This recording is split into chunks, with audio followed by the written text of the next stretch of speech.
check. 1, 2, 3. 1, 2, 3. Okay, I think the mic's working. Okay. Mods for YouTube, let me know if the mic sounds differently. It, for some reason, forgot my mic. I don't know. So hopefully it sounds okay, and hopefully it's not picking up from one of my 3 webcams or other stuff in here. So yeah. But welcome on, guys. If you are new to the channel, my name is Tiffany and I am a professional costume and prop fabricator as well as educator here on YouTube. I'm actually live streaming on YouTube right now, so if you are on either Instagram or TikTok, that is actually where I am going to be reading chat. So if you have questions, you want to talk about cosplay and stuff, go to youtube.com/TiffanyGordonCosplay. That's where I'm going to be looking at chat and answering your questions. But for those that are here, welcome, welcome. And if you are new, would love to have you as part of our cosplay building community here. So subscribe to the channel, it is free. And also don't forget to like this video while it is live. It helps with the YouTube algorithm. Typically, I try to do live crafting streams every Tuesday from 1 to 4 p.m. Central Standard Time. And it's just working on whatever cosplay I'm working on at the time, or prop. So yeah, but welcome on. Hi Trix, hi Wizard, David, Real, Cliff, Terrible, and anybody else that's watching, lurking, or watching the VOD later, welcome on. Today I'm going to be working on, I guess technically this is the first stream of it, but my Lilith cosplay from Diablo 4. I'm very excited, and yes, I am doing the wings for it, so yay!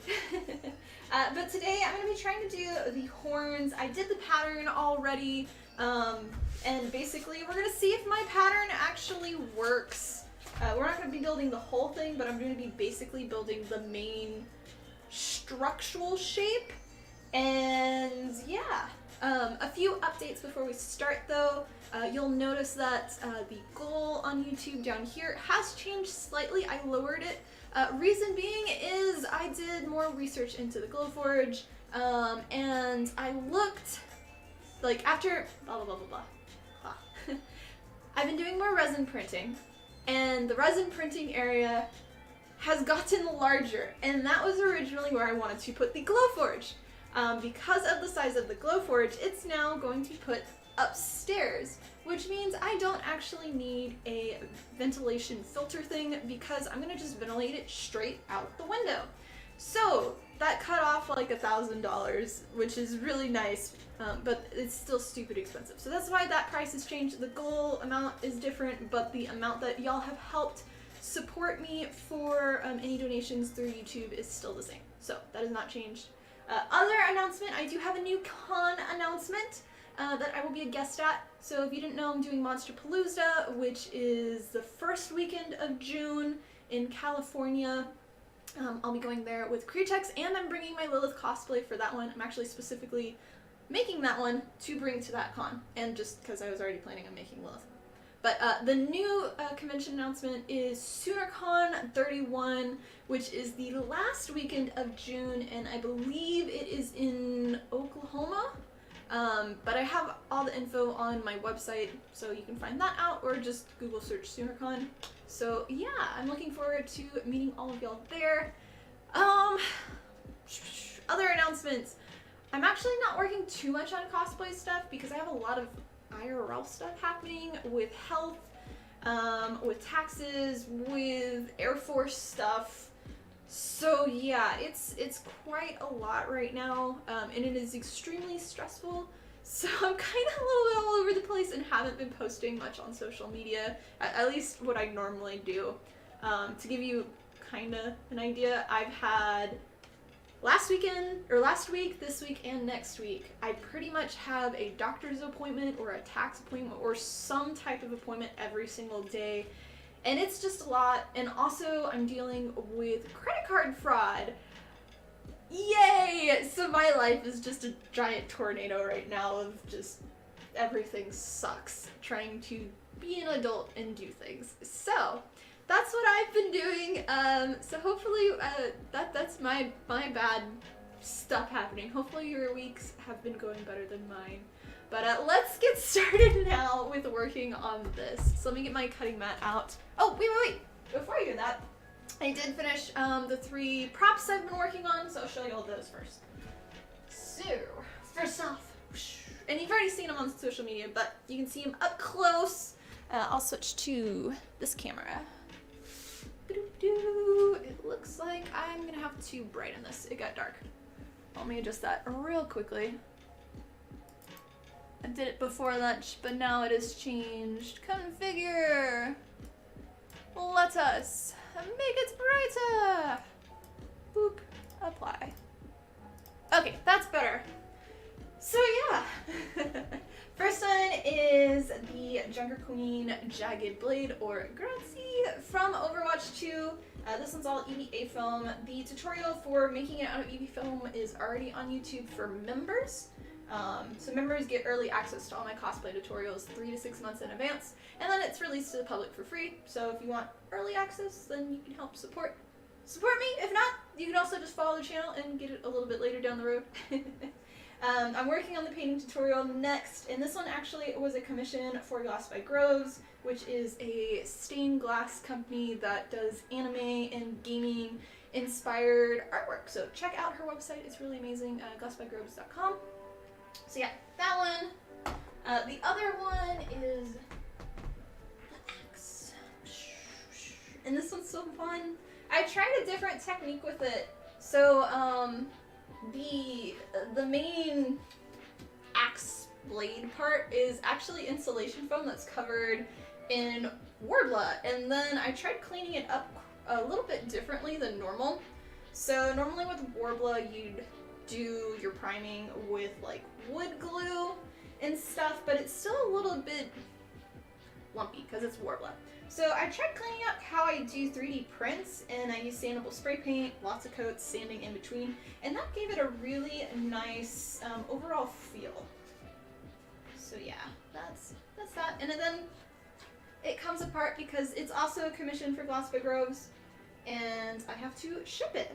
So yeah, woot woot. But I'm happy with how it came out.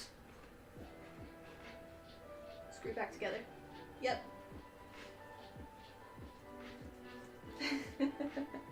I know, going through too much stuff, I know. Too much right now. Okay, and then the last one is a keyblade.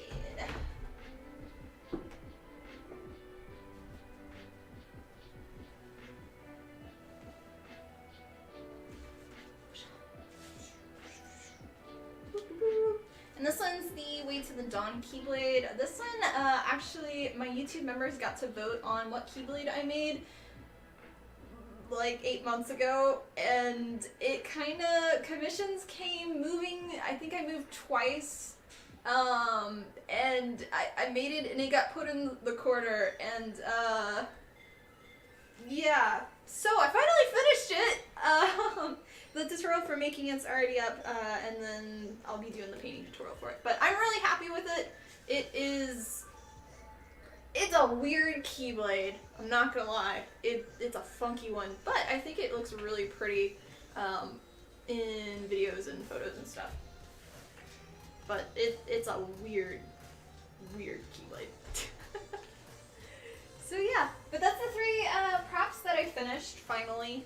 And I'm still working on the Nilo costume from Genshin Impact, and then of course the Lilith one.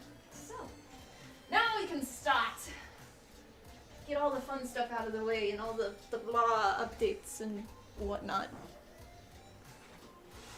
Okay. Get you. Get some tape. I hope I have more tape. We'll see. We will see.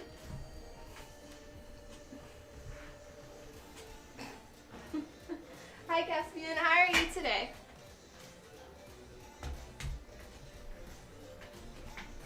Thanks, Terrible. Terrible, are you gonna play the Sons of the Forest game? Asking, cause I might want a buddy. And I've gotten back into DayZ, but I know you haven't been playing DayZ, so. Okay. So yeah, if you don't know, I make my own blueprints and patterns. I've been doing that for a while now. And they are all available on my website, www.tiffanycosplay.com. I put so much stuff on there, so go check it out, as well as 3D CAD. Because this cosplay is not finished, it will not be released until after I'm done with the costume, so you'll have to wait for those. But I do have many other Diablo ones for like my Ariel and stuff. So yeah. The Sons of the Forest. It's the like survival game that's spooky and cannibals are on the island and stuff. It's their second one. It's a continuation of the game. Hi Archage, welcome on.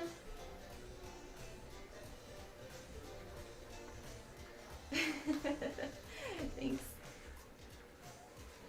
Okay, this is all out of order, but yeah.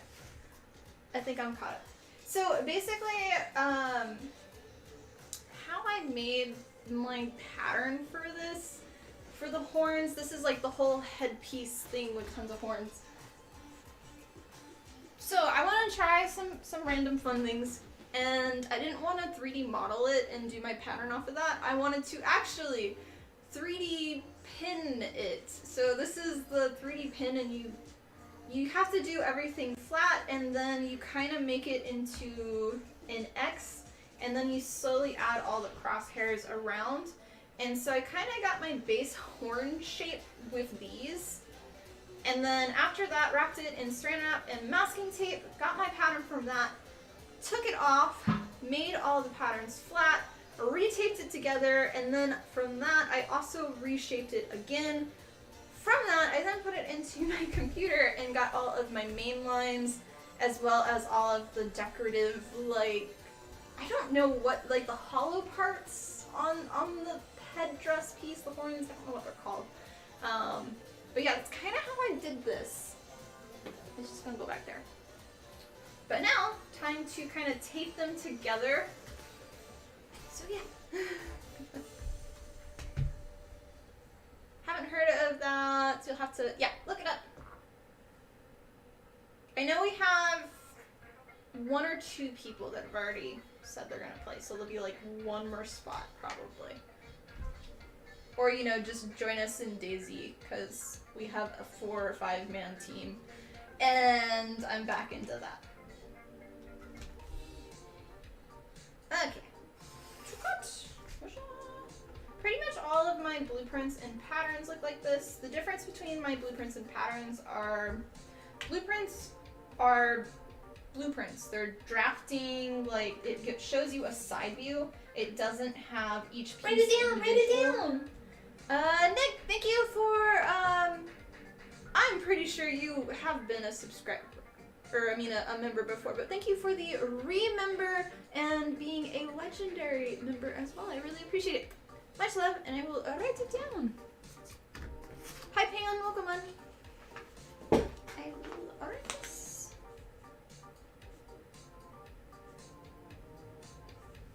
Got it. Thank you. Okay. So yeah, blueprints are more drafting, and they're not necessarily, like, you have to do a lot more thinking for blueprints to put them together. Typically, I do them for props, where you're gonna buy like a lot of base materials for like pipes or CPVC pipes, and you can just measure out the thickness with like a ruler to see what thickness you need. Where patterns, for me, are more like fabric ones, where they're individual pieces that have correlating parts that align. And so this one's a pattern, and I always have each page have a box around it, and it just makes it a lot easier to put them together. Where if you don't have the box, a lot of times printer papers, you're not sure where the line fully ends. So this just kind of ensures you know where it is. Angry, thank you for being a remember for 12 months. I appreciate it. Write it down, write it down. Taken. Welcome on. How are you?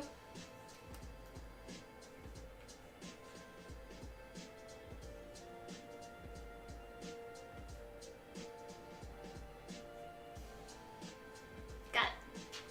Thank you.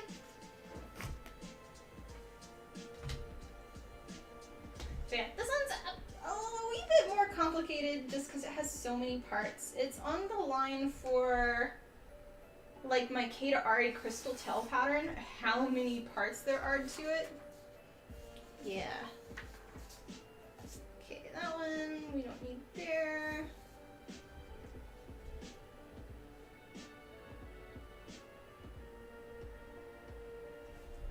But yeah, feel free if y'all have questions on what I'm working on or other cosplay stuff, feel free to ask. Otherwise, I just kind of talk about whatever. And if you're on Instagram or TikTok, I'm actually live streaming on youtube.com/TiffanyCosplay, and that is where I am reading chat. So go to YouTube if you want to ask a question or something.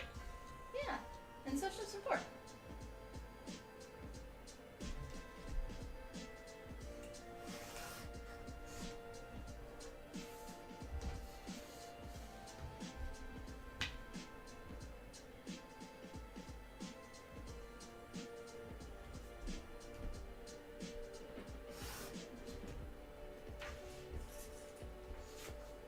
Yeah, has anybody been, since I didn't stream last week, how is everybody? Did anybody do anything?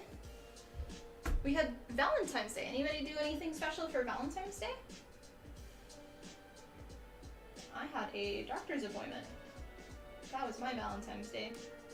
And chocolate covered strawberries, which, you know, I'm not supposed to have milk. And, you know, chocolate, that was fun. But it was worth it. Yeah.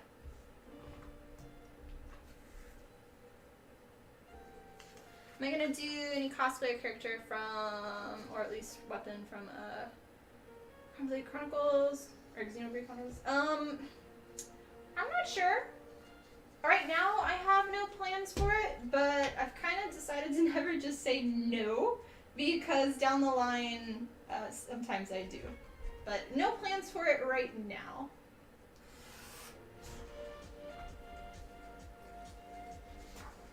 Honeyfro, welcome on. How are you doing? Survived Valentine's Day? That's good.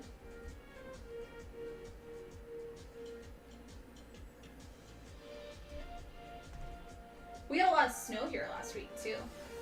Like an actual snowstorm. It was nice.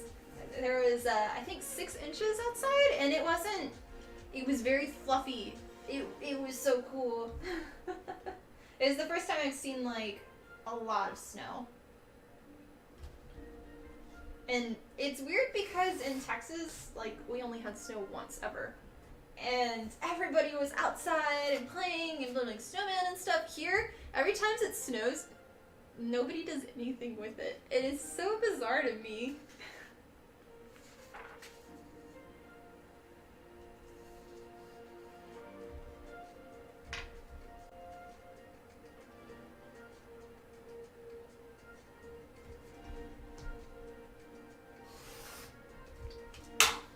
Snow isn't real. Yeah. It's a bizarre thing to me still. I find it bizarre too that when it's 40 outside, I just open my windows now. Where in Texas, like if it got below 70, I would just be so cold. But here it's a weird, different feeling. But maybe it's because it's like 1 degree all the time. Yeah.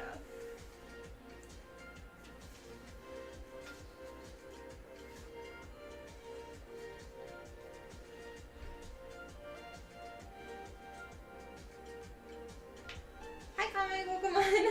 I'm glad people are liking the thumbnail. I like did that right beforehand. I like got some tools, whatever was laying around, and just took a picture. Just like, thumbnail. There we go. Yeah, we're currently starting a new cosplay that I'm building from scratch, and this is Lilith from Diablo 4, and I'll be making today, working on the horns. We're cutting out my pattern I made, and then we'll be doing some EVA foam with it. And then I'm also planning on making the wings for this build. And the whole costume I have to design to fit in a suitcase so I can fly around with it. So it's a fun engineering kind of project that I have to do with this one. But yeah, I'm kind of at a standstill with my Genshin costume, which is why I'm not working on it right now. I've been teaching myself how to use my resin printer rather than using my normal 3D printer, just because I wanted to try out a new technique. So that's where we're at with that.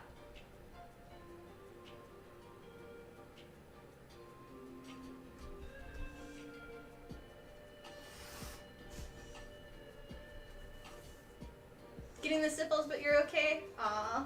Well, hopefully the sniffles go away. I'm all over the place. I have a lot of IRL, like, life stuff happening, dealing with credit card fraud. Credit card fraud is awful. I've had it happen a few times, but this time it was for $2,300. My card, I have one credit card. I am old school, one credit card. I have no debt, like I paid off all the time. And that's it. And I have checks. And it's a Texas bank account that is not here in Nebraska. So I can't go and pull out cash or anything. So I've kind of just been like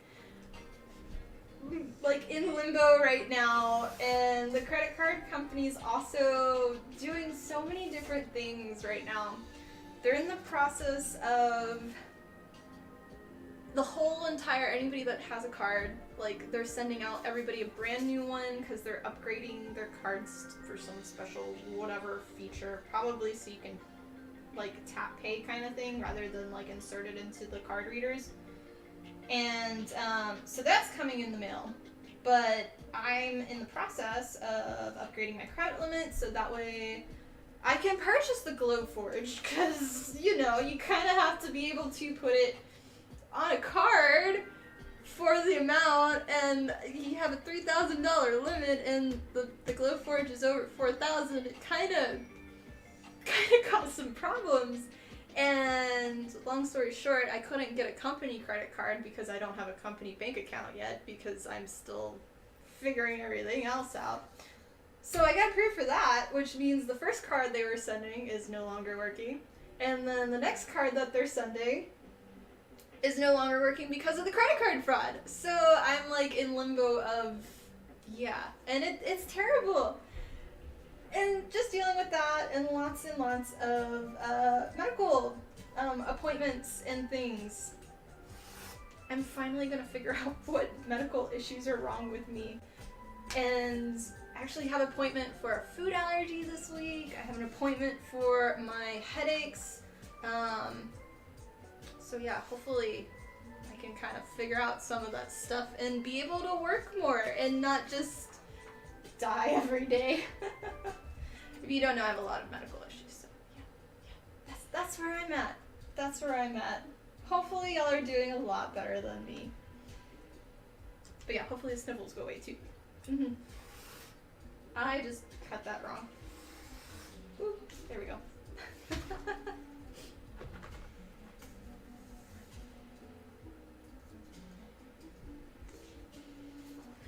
No, I was living in Round Rock, Texas, and my husband is stationed here in Omaha, Nebraska now, so had to move here. Yeah, Air Force life.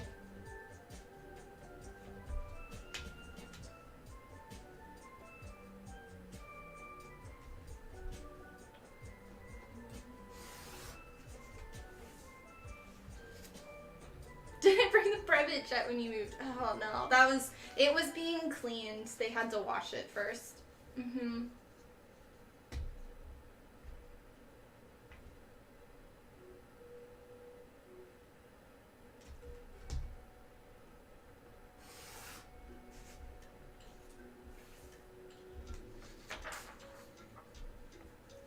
Resin test print went really well.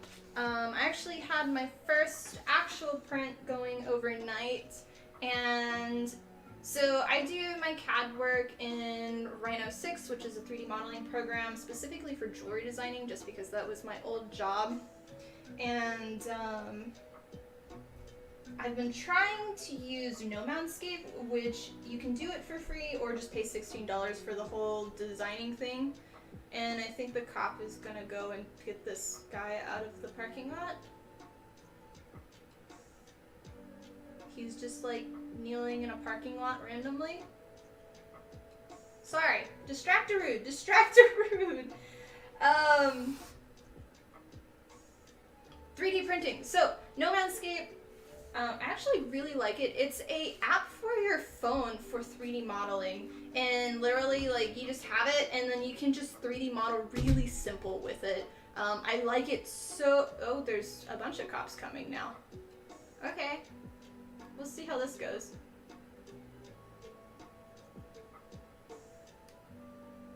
Always fun here.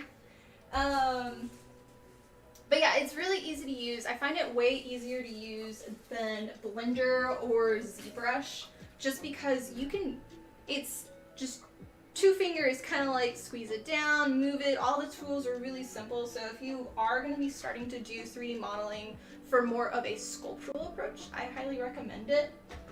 So I've been trying to learn that more with it, and I totally forgot what I was talking about. I keep getting distracted by this guy. Sorry.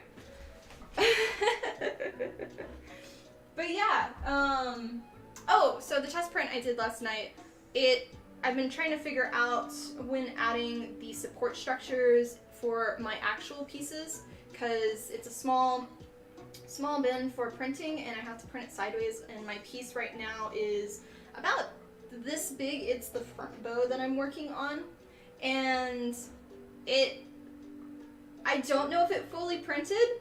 All the support structure is printed, and I tried doing a light support structure rather than a medium weight for the thickness of the towers or whatever they're called, and the print was not on it. The support structures were. So I'm hoping it printed, and just because it sat overnight, it just fell into the bath, or into the resin stuff. But we'll see. I just haven't dug it out yet. So, okay, time to start taping parts together. I did not put any of these in order, so.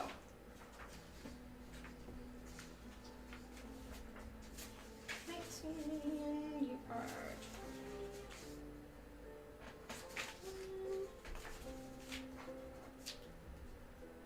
Justice didn't re-up his Carrot of the Month club. Ugh. Chez has been a total pill lately. He's an old bunny, and he's litter box trained, but he has been now not going in the litter box. He's been peeing outside of it, and it's either because he's old, he has a bladder infection, or he's mad about something.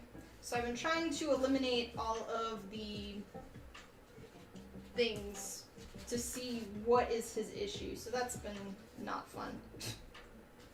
He is a grumpy bunny right now. So much so. Okay. There. 7, 8.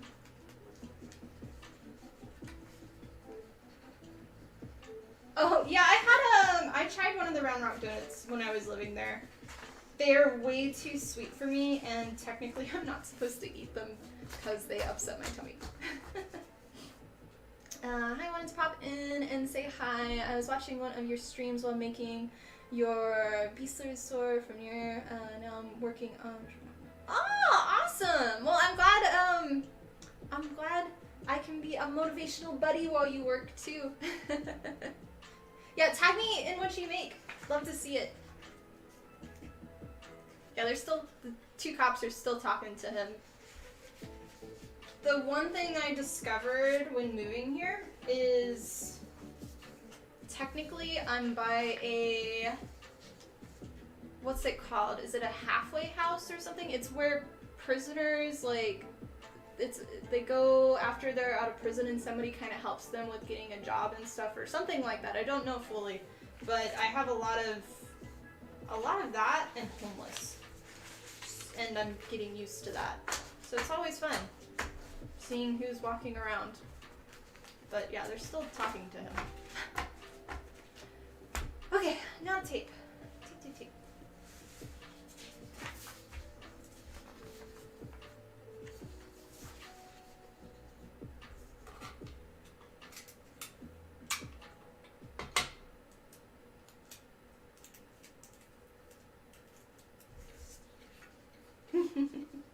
Yeah.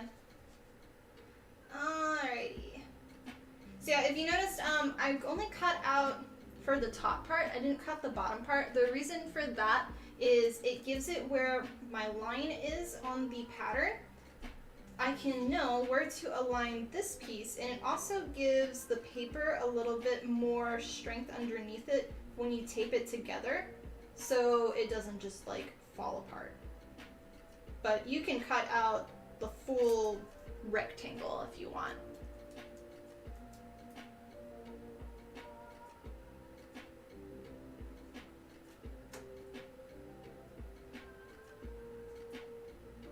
Whoa. I don't know if they put him in the car or if he's like, if he walked away.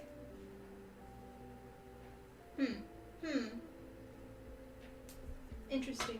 They're now having a powwow and talking together.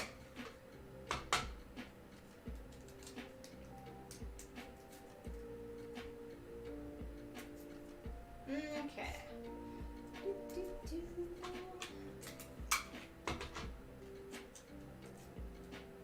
This one I'll leave a little bit extra there. Okay, next part. Put these together. Wait, what did I... Oh, I cut this one wrong. I was distracted, I guess. It's fine. It still works the same.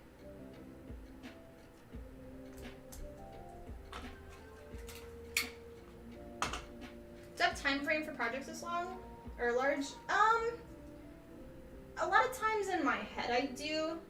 So typically for a project this scale, it will take me anywhere between 2 months and 4 months, just because I am working on a lot of other projects at once, and sorry, more weird stuff.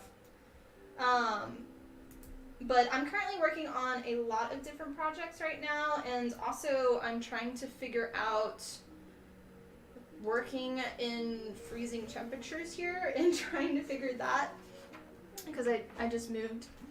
And so it's a bit more of a challenge. This one I do have planned for finishing before June, but it's really only a 2.5 month build. The biggest thing will be for making this, the horns and the wings. Specifically the wing, so if this is the wings, like this connects to the body here, and then you have the wing part. It's the top part, the mass, that's going to be the most difficult, because the wings have to become smaller and like be able to transport them in a suitcase. So I have to design it so when I put them together you don't notice the seams of them coming together, because it's going to be funky places, which is a different challenge. That, and I'm going to be using a new material for these wings. So it's what's it called? I actually have a sample of it. I'll get it out in just a second. Give me 2 seconds. I'm like really excited about the wings, because they're gonna look like actual bat skin wings, kind of. Okay, let me go get it.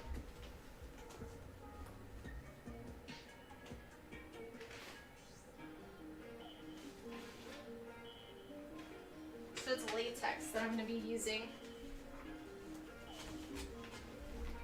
And this is slightly stretchy, but it's see-through, and I can do light airbrush painting on it, and it's going to really feel like bat wings. So yeah, I'm excited about it. At least what it is in my head. We'll see if it fully turns out to be like that or not when I'm done, but hopefully it will. Okay, I'm gonna cut a few pieces here because we don't need this to be, well, yeah, we don't need that to be connected.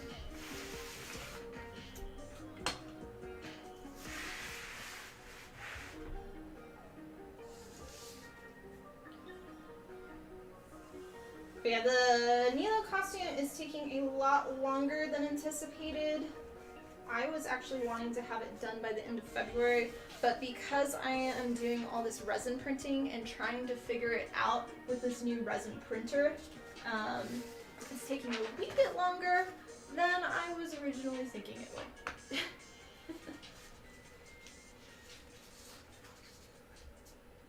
Knowing that the timetable is tomorrow or sooner. Yeah.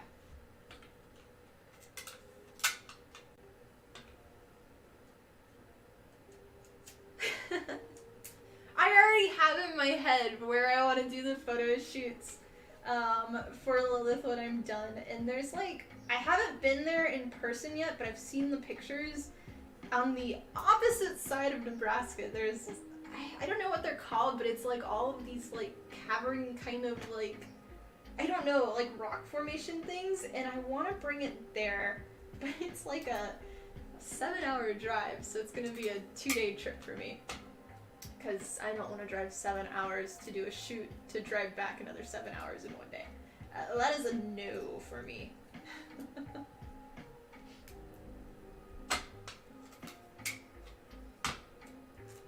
But yeah, I already had one opportunity I had to pass down. Somebody was already wanting this to be finished, and it's like, it's not done. Give me some time, please. So.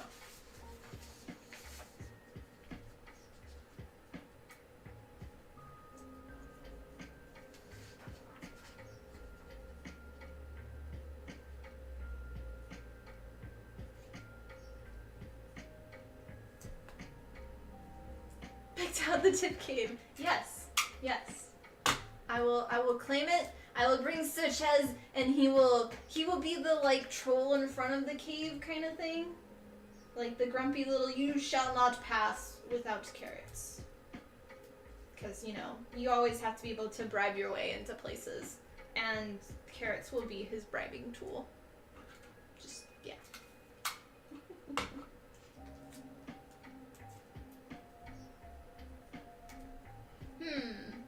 Oh, I didn't get to share that I got to go to the Nebraska Zoo here.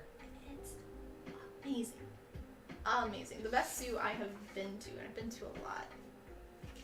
Specifically their, like, desert dome. It's a giant glass dome that they have a full-on, like, hill structure, and they just have the critters living in there on the sides, and most of them, like most zoos, you have them in like a cage kind of thing, but these, they made it look more natural. And there was just so many mice living and eating off of all the other critters' plates, but it was cool. And the sunlight came into the top part of the dome, and once you finished going around like the top, I thought, okay, that's it. It took about an hour to go through that. And then the next one, it was like you went downstairs, and it was like a whole underground, like swamps, Louisiana swamp biome, and it was really cool. And they had I don't know if they're alligators or crocodiles. I always don't remember which one is which, but it was awesome. They had a lot of snakes there, which I don't like snakes at all. And then once you were done with that, because that was another hour, you go down again, and it's like all the creatures of the night. So it was like pitch dark, but red lights, so it didn't like mess with the critters. So all the critters that normally come out. Thank you for subscribing to the channel and welcome to the community.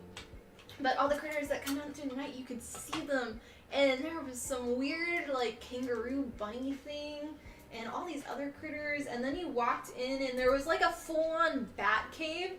It reeked. But it was really cool, because I've been in a bunch of caves too in Texas, like the natural brave caverns and stuff. But you don't actually see the bats flying around and their chaoticness. And they had, I think, like 6 different types of bats. I took a few pictures just for research, but they were creepy. And they were like flying around, and just like you were in between, so they couldn't get you kind of thing. But it was weird.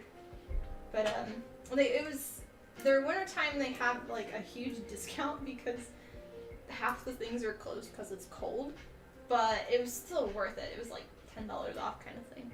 So, okay, that one. We can connect a few pieces now. I think this one connects here. We'll do this one. Happy looking clip. Is that where the wing materials ideal came from? No, I did just a bunch of research a long time ago. I was kind of looking to see.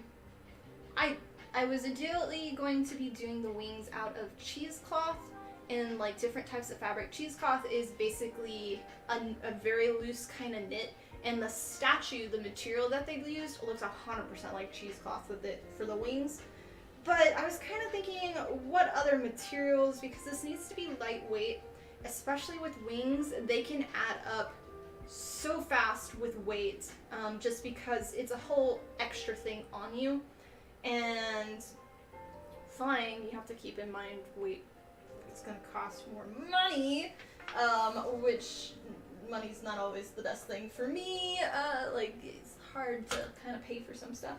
So I was trying to figure out other options, and I was just doing some more research and things, and it's like, well, what if this type of material and this and that? And so I go down this spiral rabbit hole. When I do research, I do it for like hours upon hours at a time. And I don't really know how I came to it, but I saw this material. I think it was clothing, actually. Like, somebody was wearing like just a latex shirt kind of thing. I was like, that's kind of cool. So I kind of did some research to find places, and that's kind of what I landed on. Not 100% sure if it'll work in the end, but that's kind of my thought right now. And covering like the whole thing, so that way it really just looks like the bat wings.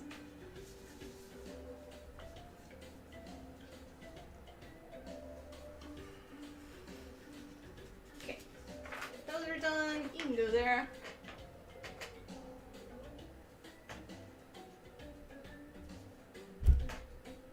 You can easily tell alligators by crocodiles by the time you... Caspian.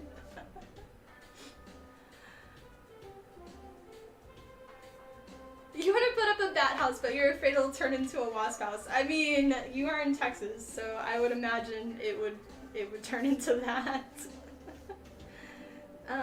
This one connects to this one. Actually, I'm gonna go ahead and put this.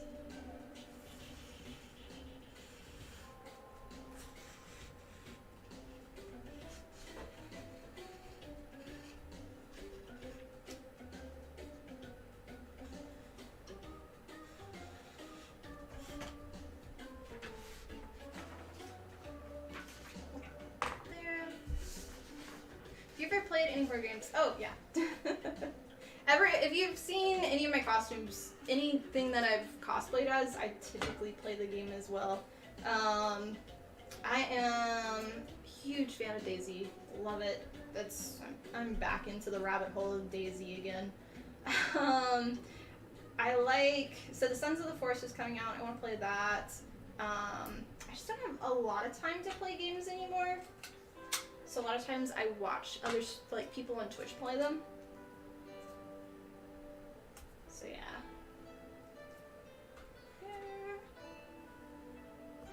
We can... We'll leave this together for now. It's got a lot more stuff. Where's my thing? 7 to 2. You are here. Okay.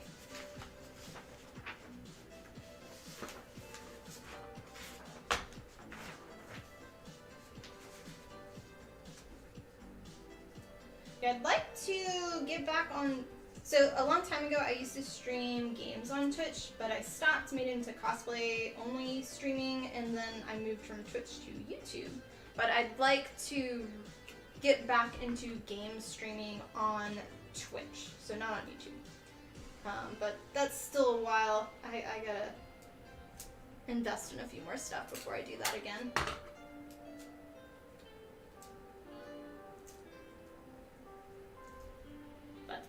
all zombie games. If it's got zombies in it, yeah, I've played it. Huge fan. See, I've done for zombie games, there's Daisy, there's Project Zomboid, there's 7 Days to Die, I can't think of other ones right now. I'm too mind blanked right now. But yeah. Bella, how are you doing? It has been a while. Yeah, we're working on new costume today, Lilith from Diablo 4, and we're working on the horns right now, assembling my pattern, and then we will start putting it onto EVA foam, and hopefully it will work out. So yeah, how have you been? Have you been able to work on any costumes? Or have you been on break? And reminder, if you are on Instagram or TikTok, I'm actually live streaming on youtube.com/TiffanyGreenCosplay, and that is where I am reading chat. So leave these platforms, go to YouTube, and if you have questions and stuff. So yeah, and if you are on YouTube, thank you for being here. If you're new to the channel, I'd love to have you as part of our cosplay building community. So subscribe to the channel, it is free. And don't forget to like the video while it is live, it helps with the YouTube algorithm. If you'd like to show some extra support, I can't talk now. You can always join and become a member, which is a financial thing, if you'd like to show some extra love. So yeah. 4 connects to this one.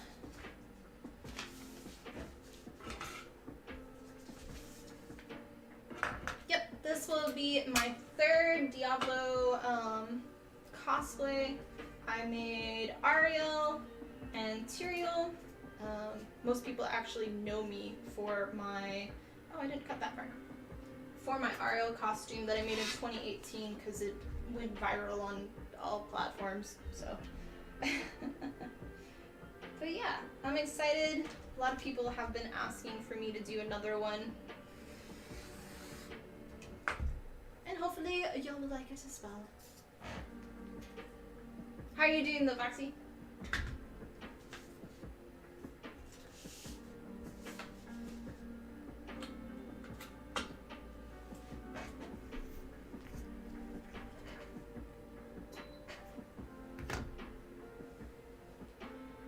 Been slowly working on OC armor, so doing well. Good, glad to hear. Thank you for becoming, or thank you for, no, I can't talk, oh my gosh. Welcome to the community. There you go. Yee. Thank you as well. Yeah, I'm a bit lost for words at times again. You know me, I'm terrible at talking.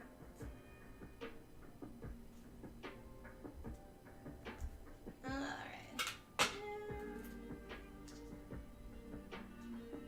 But yeah, we're also working on Milo from Gibson still. Knowing the pattern will work out in the end. Hopefully. I've redone some patterns a few times. I like to try testing them out always before I release them to the public. So I always, when I make them, I'll put it together, tape it, make sure it's all works out. If it's a pattern, I will actually make the thing. Yeah. Hi Junko, welcome on. And Nerdy, welcome on. Okay.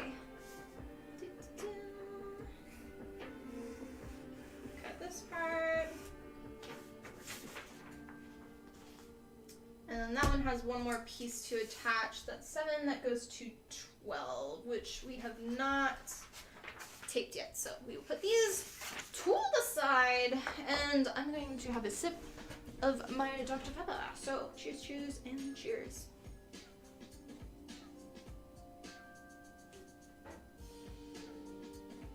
Doing well. Winter, I'm actually liking the winter here. There's, you know, ups and downs. So my house is really, I'm lucky, the place that I'm renting. There's so many windows, like floor to ceiling windows on the side of the house that gets the sun. So the place is always warm. And I only turn on the heater in the morning.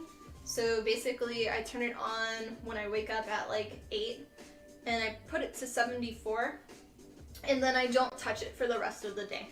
Like it takes about like 2 hours to heat up the house to that temperature and then that's it. So, and it's probably around like 60 when I wake up in the morning. So not too bad.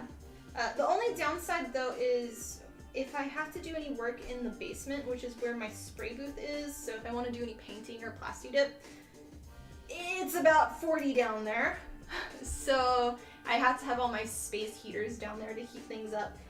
And that takes about 4 hours to get to painting temperatures. But in terms of temperatures outside, I'm really liking it. It doesn't feel as cold as Texas does, and I don't know if that has to do with like the humidity and moisture or not. Or the fact that I actually have winter clothes now, that could be a big factor.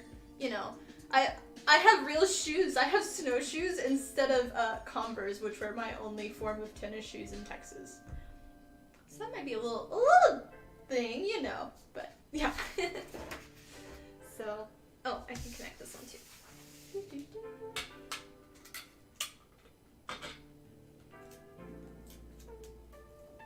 Let's have you on your cosplay. Email me at tiffanyGordonCosplay at hotmail.com for any business inquiries, please.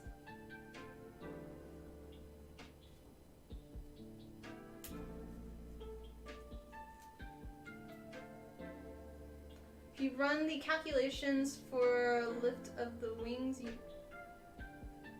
Wait, what? Yeah, the sun keeps it nice and warm. The critters, they really love it too. Sir Ches, he loves laying in the sun. He never got the sun in any of my other places just because he's always been like in a certain spot of the house. Like sunlight would come in, it would be bright, but he never got like direct sunlight and he's loving it. And Fluff, she has so many sunspots. She just sleeps everywhere in the sun.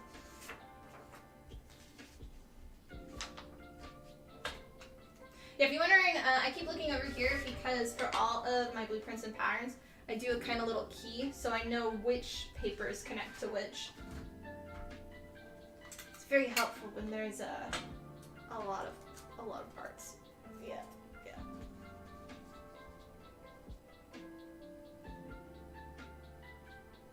But yeah, once we have all of this taped out, we'll cut the non-detailed parts out.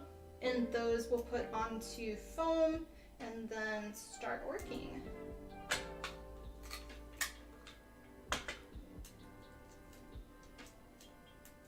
Going to buy new clothes. I am a bum and I don't like shopping whatsoever. I am an Amazon shopper. And for me, for clothes, I just don't buy clothes, any new clothes. So it was nice to get new stuff, but I like ruin half my clothes anyway for painting. Everything's a painting shirt. So yeah, but it was nice to get some stuff. Specifically jackets. All of my jackets I had in Texas were like t-shirt jackets, so they were really thin. But I have actual winter jackets now. And it makes a huge difference. Just a wee bit. And it's weird because I wear socks all the time too, which I never did before coming here.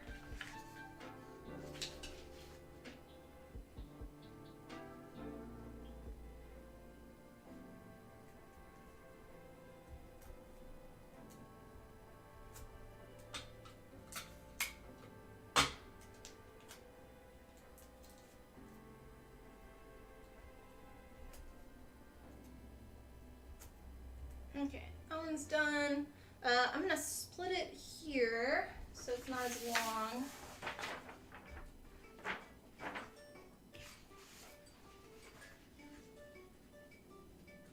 If you ever had a situation that you got interested in any TV, game, manga, etc. only because of a variety of monsters, aliens, etc. You had it in the Monster Hunter... Wait. Let me read that again.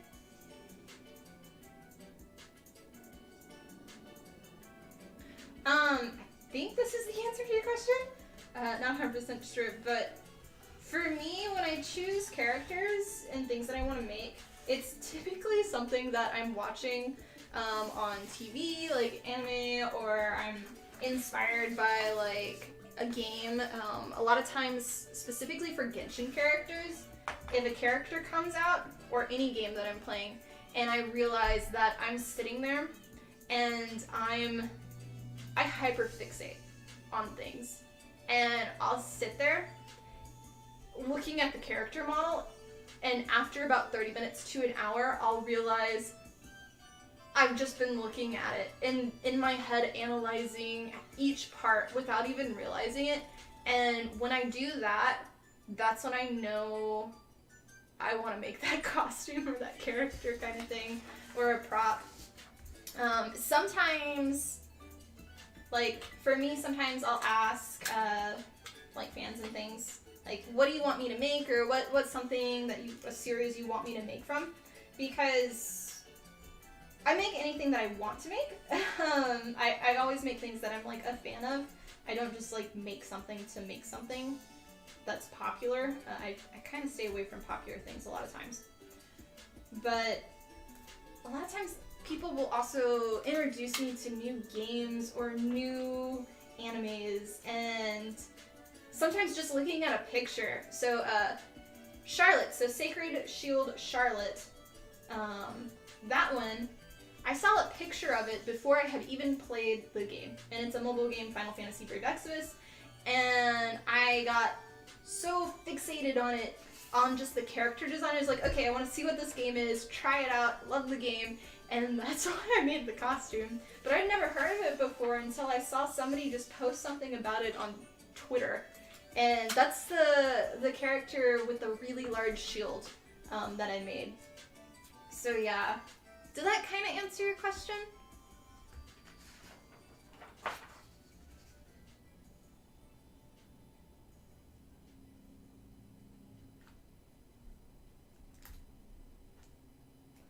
But sometimes, so I watch a lot of Twitch also, just because I don't always have time to play games. I love games. I actually prefer just gaming in general, and game cosplay builds in general over like anime and stuff.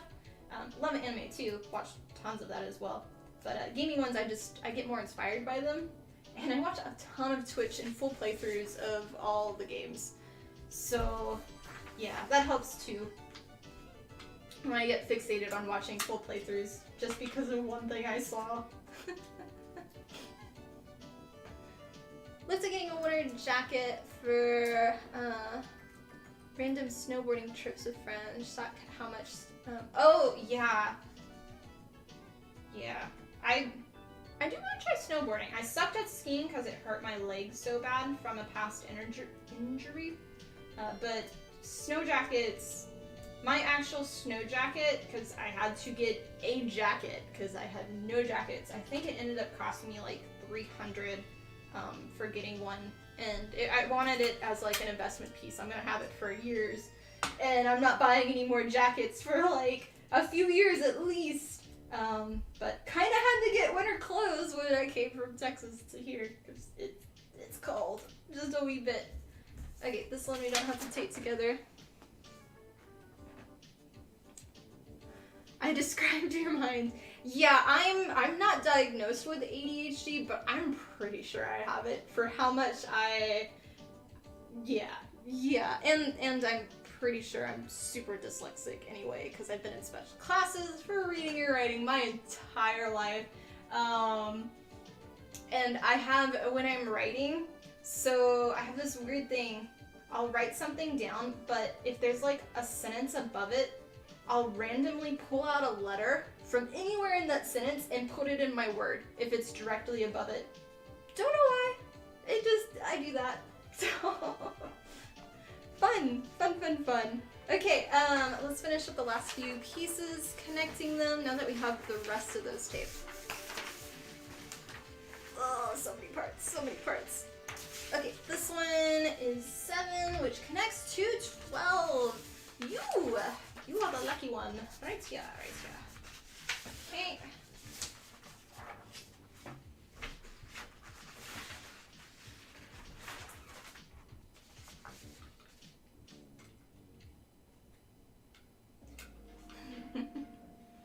That's what you asked? Okay, cool, cool. Glad I was able to answer it. Good question.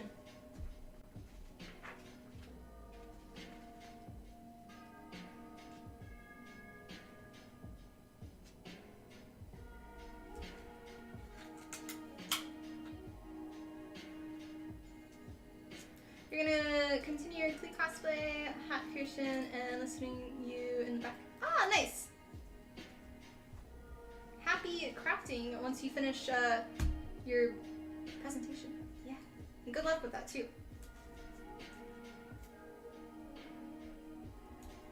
I always like hearing people that are like crafting in the background too. It's fun. Even though I can't see y'all crafting, it's nice because it's like, oh, I know other people are crafting alongside.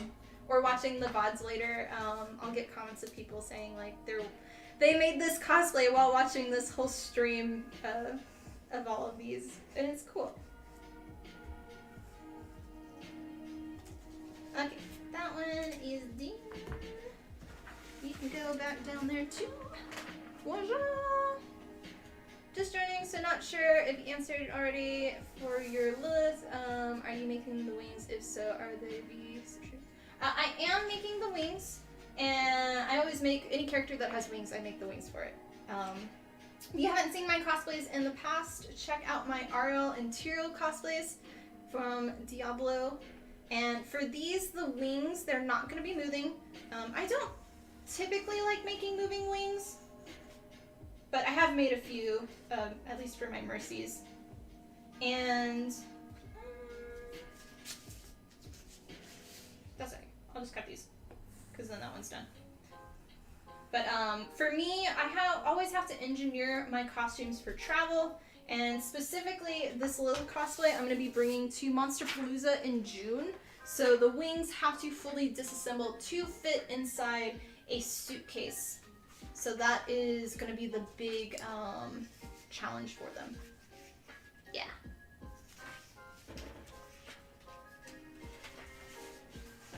I'm a little scatterbrained today, so sorry. I'm a little working all over the place. Normally I'm a lot more organized. Oh, camera moved. Write it down, write it down! Wizard, thank you for being a remember for 13 months. I greatly appreciate it. Much love, and I will write it down. Yeah. Okay.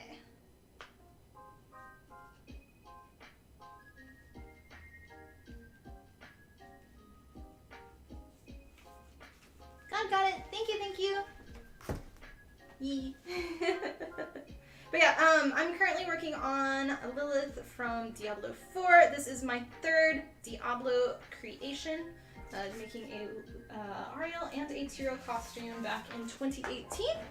And I'm also making a Nilo character from Genshin Impact. So those are my 2 big builds right now. I've already finished all of my props, my side projects.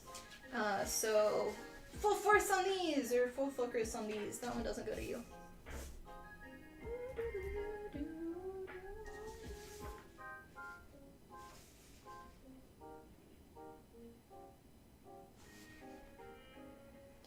Did I do this wrong? No, it does go there. Derp derp, I'm scatterbrained. It makes it worse because I can typically focus on this a lot more, but trying to read chat and like do this, sometimes I just kind of misplace of what I'm doing at the time. I don't know if anybody else has that.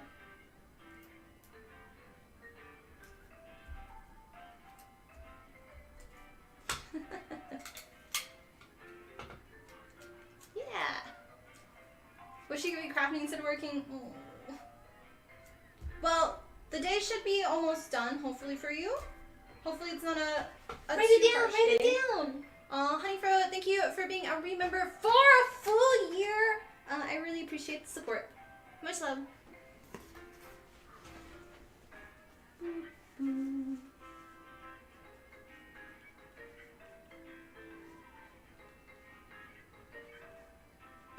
For you specifically, Honeyfro, did you, I assume you watched Bochi the Rock? I assume. I just finished it. It's so good. So good. And I feel like I relate to her so much, especially with, like, living in boxes all the time, because that is so me, and I know a lot of people think I'm super confident, super outgoing and stuff, and, like, nope, I'm just, like, a turd in a rock, like, I'm very much, like, I hide. It takes me a bit to come out of my shell, meeting me in person, and I'm a little awkward. A wee bit. Okay. That one, and then the last piece of this one, and then that's it. Yeah.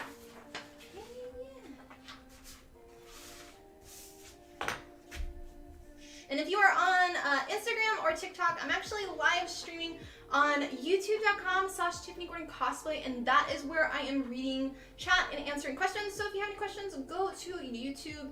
Love to have you also as part of the community if you are new here on YouTube. So subscribe to the channel, it is free. So yeah, and we are currently working on my Lilith cosplay from Diablo 4.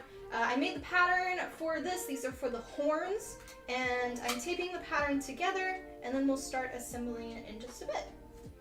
You can also check out my website, TiffanyGordonCosplay.com, and I have tons and tons of anime, comics, and gaming blueprints and patterns to help you make your own costumes and props, as well as some 3D CAD models that are ready to print. And I missed some stuff. Sorry, catching up.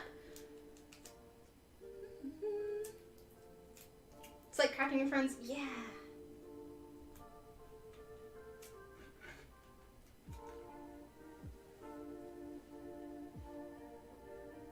Craft much, but in working, like watching streams like this while working is somewhat, yeah.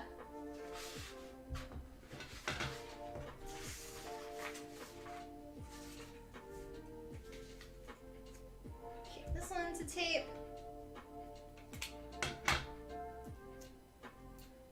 Back-to-back meetings starting when you went live, but Lurk is strong. Oh, hopefully the meetings are good meetings and not getting yelled at meetings. But thanks for lurking. I'm so good with that. Yeah. Working, preparing. That's the one that you were doing, that you had in Discord, the white armor chest piece, right? Or is it a different one? Making something special for SoonerCon. Whoa. Are you gonna share in Discord that, or are you gonna make it a surprise? For those that don't know, that is the con that I just announced that I'm gonna be a guest at. It's last month in June, SoonerCon 31, which will be in Oklahoma. And I'm going to be a cosplay guest. I'll have a table there selling some stuff as always. I'll be doing, I believe, 3 panels. And then I'm supposed to be a judge for the cosplay contest. So, yeah, excited to meet some people there. I have not done a convention in Oklahoma yet, so be cool. That's my goal for being a guest at conventions in every state. I want to see how long it takes to do that. But that is a long-term goal that I want to achieve. And if you do ever want to see me at a convention near you, I highly recommend writing to that convention, requesting me as a cosplay guest. Because I got no money and I can't go to cons otherwise, so that's the best way to have me come out to see you. Okay, cool.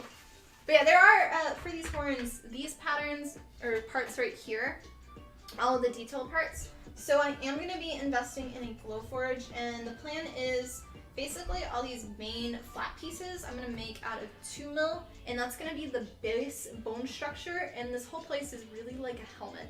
So it's going to wrap around everything, and I'll be able to hide my hair inside the piece.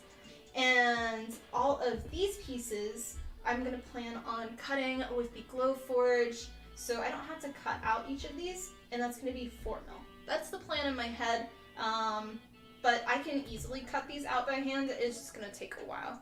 But that's kind of my plan for that. So yeah. Time to cut each one out. So I'm gonna just start doing each one individually. The plain ones we're actually gonna be using today. The detailed ones I'm going to just put in a pile, so if I do have to hand cut them out, I don't have to put this out again.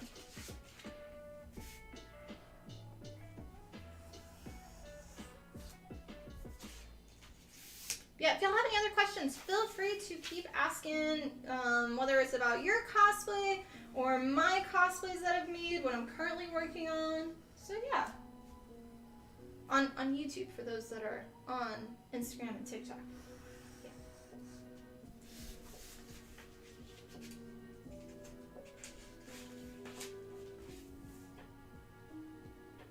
You have not watched that anime, but I'll add it to your list. Yeah, it's really good. Boshi the Rock is basically a hardcore introvert who just never really made friends and switched schools before going to high school, but she taught herself, like, she watched a show where somebody was playing the guitar and they did an interview saying, yeah, I basically was like her, and blah blah blah, so she wanted to become a guitarist, and so yeah, it's about her and that. It's really good, and I relate to it so much, so much.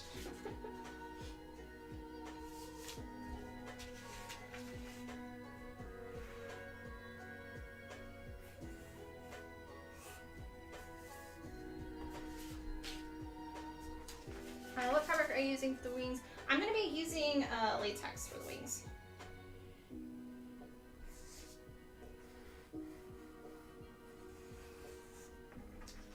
Yeah, I want it to be as realistic and close to the bat wing, like extra little skin thing. Thanks, Real. Try to make it a surprise. Okay. If you want to share it so other people can see it, Daniel may be able to help you with. I don't know what the exact term is, but on Discord, which if you don't know, I have an open Discord. Anybody can join. If you're on YouTube, do !Discord, and it'll give you a link to that. Just don't be a dick and be cool, and you can be on our Discord. But if you can do on our Discord channel, you can hide the image.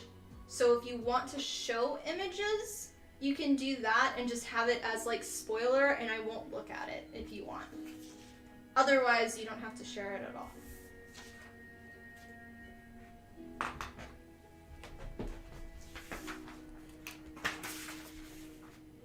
I hope that made sense. I'm sure it did. I'm just like derp derp.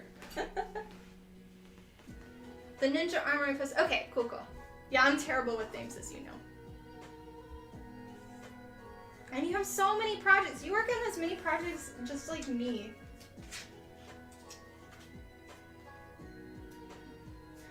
Do you have any tips maybe for adding fabric applicative foam and keeping it flat and unwrinkled? You basic long curved strip for a witch hat trim. So my Gundam videos go over a lot of that, but for attaching fabric, it depends on what type of fabric you're using. So when I did my Gundam build, all of that was stretch fabric vinyl. So it was basically a 4-way or a 2-way stretch that had another piece of fabric on top of it. So the glue didn't show through, but depending on the type of fabric, if it's just like cotton, you're probably gonna have the glue go through and you'll see it. But if it's like the Gundam one for me, what I did was, so this is your foam right here. I'm gonna move this stuff out of the way. So if this piece is your foam and this piece is your fabric, the detailed design that you want, on your foam, you're gonna want to apply 2 coats of contact cement glue. So you apply it all the way on the entire thing, wait for it to fully dry, apply a second coat, wait for it to fully dry. On the back side of your fabric, the one that doesn't have your details or whatever, you would do the same thing. So apply your piece of your glue, and you want the fabric piece to be larger than the piece of foam that you're going to be covering. So you want to have, like, if it's this piece, just make a rectangle so it can fully cover it. And if you're going to wrap it around, you want to make sure you have enough to wrap over it. But back side of your fabric, contact cement glue, wait for it to dry. Again, apply a second coat of glue onto it, wait for it to dry. Once it's dry, you can flip it back over and then start from one end. And you want to get, what I use is a wood leather burnisher, but you can use other things that are kind of flat. Apply it at one side and then slowly rub one way in the same direction. This is going to push all of the air bubbles out, and you don't want to stretch the fabric. If you stretch the fabric, you're going to see the fabric is going to be glued and it's going to look like all of the fabric has been pulled. And then slowly go like that to push it down. So yeah. You can also use like spray glue, but I don't like the look of that personally. And the spray glue, like, it's the fabric spray glue kind of thing. You spray it on the back of your fabric and on the foam. The problem is it dries really white and frosty and it looks like spider webs. And you can end up ruining pieces. And that's, you can do that, but the results may vary and you'll have to practice with it.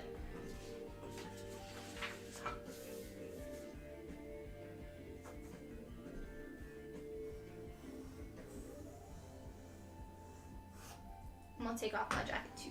He's a little toasty in here now. Make sure there's no cat.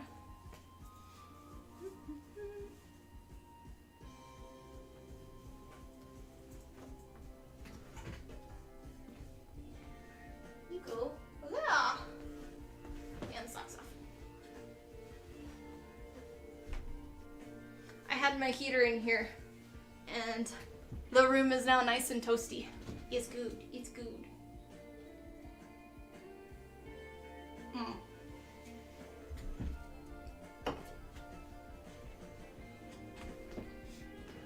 Yeah, Colin's right on that one. You look at those videos for reference. The 4A stretch vinyl is exactly what you're using, so that's perfect. Yeah. I also have on my Instagram page a reel, and it shows, I think it's like a few months old, but it shows me laying the blue fabric on top of EVA foam, just because my Gundam videos right now are for members, and if you're not a member, then you'll have to become a member to see them or wait a few months before they get released. So.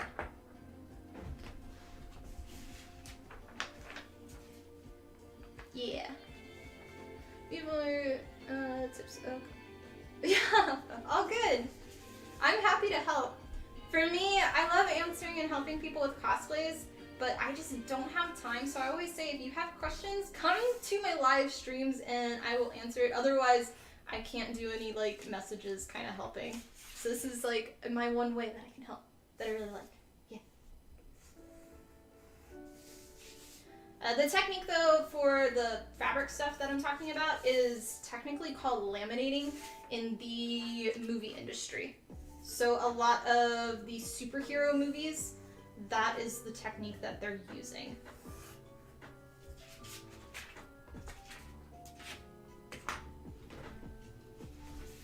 All right.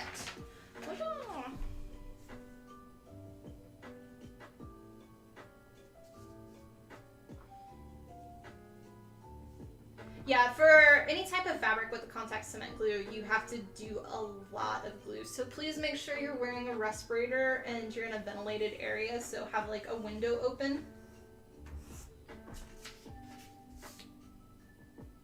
Oh, another thing that will help you is if you have the Cricut cutting mats, you can use those and put your fabric on it and it will hold in place.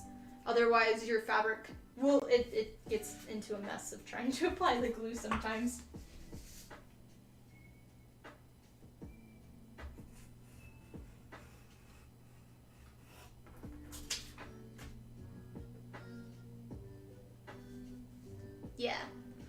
bought a book about cosplay and you learn so much after reading the beginning. It's amazing for beginners and pros. Nice.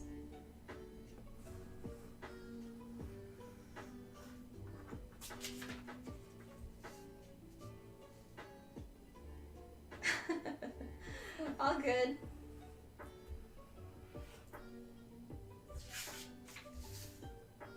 Yeah, the member stuff's always optional. It is, for me, it's because this is my full-time job. It helps show some support financially so I can continue doing this as a full-time job. But I never want anybody to do it because they like feel obligated to. But it does give you early access to my tutorials 3 to 6 months in advance. And then if you don't want to be a member, you can still get access to my tutorials. You just have to wait a little bit longer. And then you get discounts for certain tiers. You get all the channel emotes. And then get a discount to my website too, depending on which tier you join.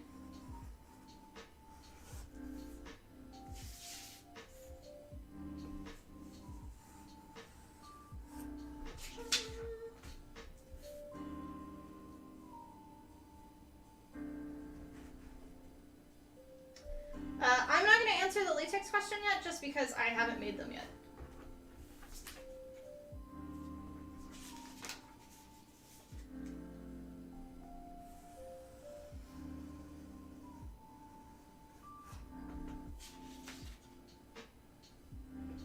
Yeah, for me, I have thoughts in my head of like how I'm going to make things, and normally they work about 90% of the time, but then there is a few times that they don't, and I don't want to give misleading information until I've fully done everything. And I'll have a tutorial on things, so eventually. Yeah.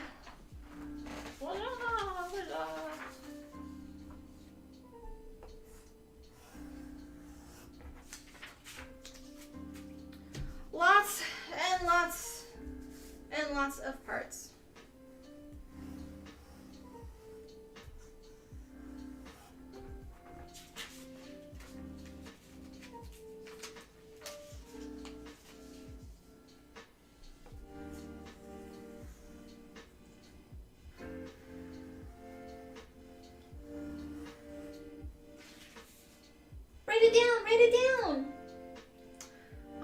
Trix, thank you also for becoming a member. Welcome, and I hope you like the videos. Much love. Also, all members, they get in the scrolly thing for our next stream, so your name will be in there. So yes.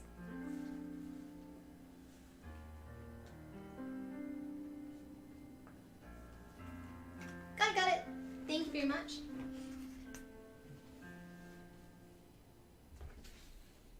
Boxy.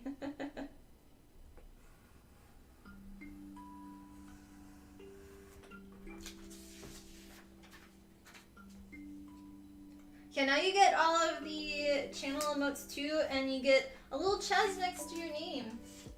Chaz is my bunny.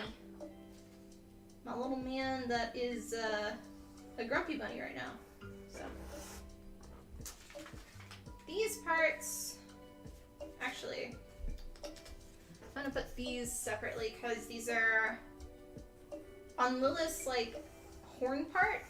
You have all of the horns that come out, but this is like from the main horn that's in the center. There's like this flat part with a little bump on either side, and that's what this is supposed to be. But I know these are wrong. I just haven't fixed them yet. So I gotta figure out when I make it what the adjustments are gonna be.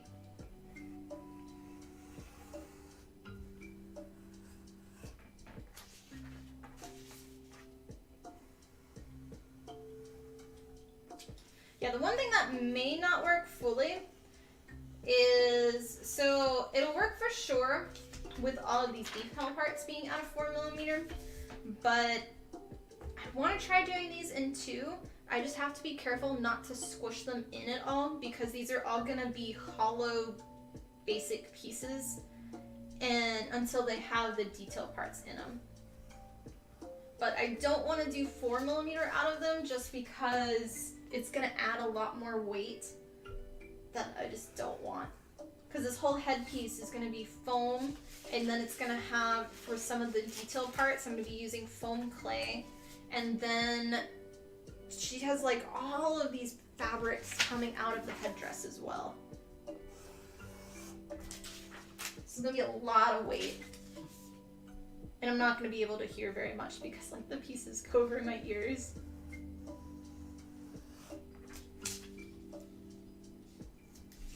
Okay, last two of these.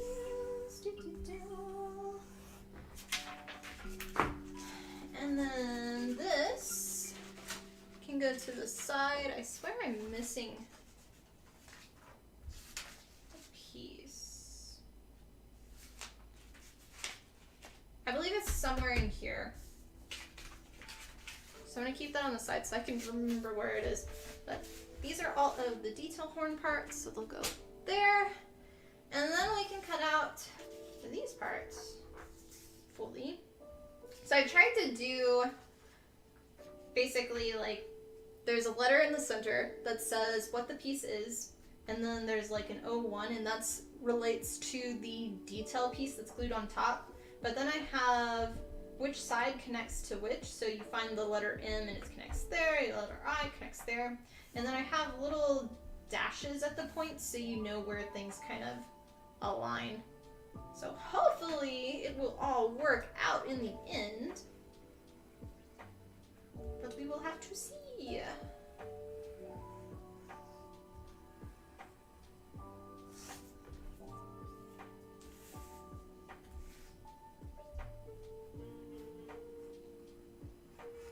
But yeah, thank you guys for watching. I hope you are enjoying today's stream. We're currently working on my Lilith cosplay from Diablo 4. This is my third Diablo costume, made in 2018, Ariel and Tyrael. So finally, a few years later, I'm making another one. If you are on Instagram or TikTok, I'm actually live streaming on youtube.com/TiffanyGreenCosplay, and that is where I am answering questions. So if you have questions on my cosplay, or what I'm making on right now, or just costume questions in general, then go to YouTube, because that's where I can answer it. If you are new on YouTube, love to have you as part of our community, so subscribe to the channel. It is free, and welcome then.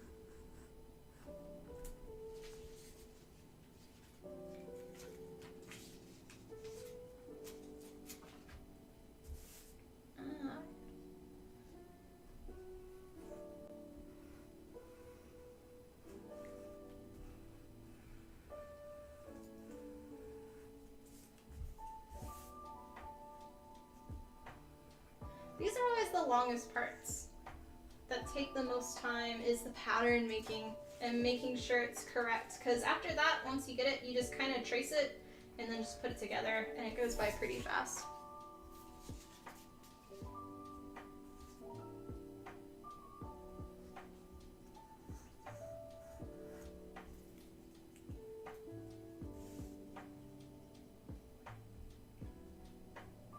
Oh, also, real, since you're going to SoonerCon, I'm hoping to have my cosplay kits available for that con. Hopefully, we'll see. But I have a plan of doing little horn EVA foam kits that are already cut out, and all you have to do is assemble them, kind of thing. So yeah, I'm hoping to have all those done.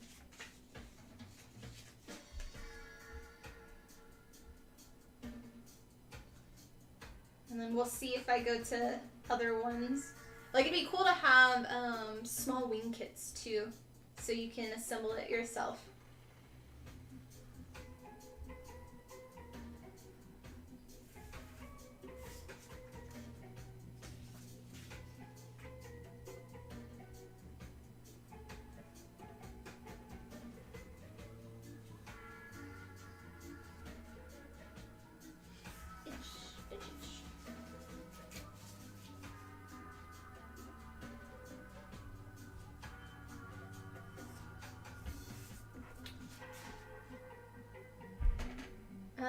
When a convention invites you, do they typically pay your handler as well, or is that handler just kind of along for the ride? Wait.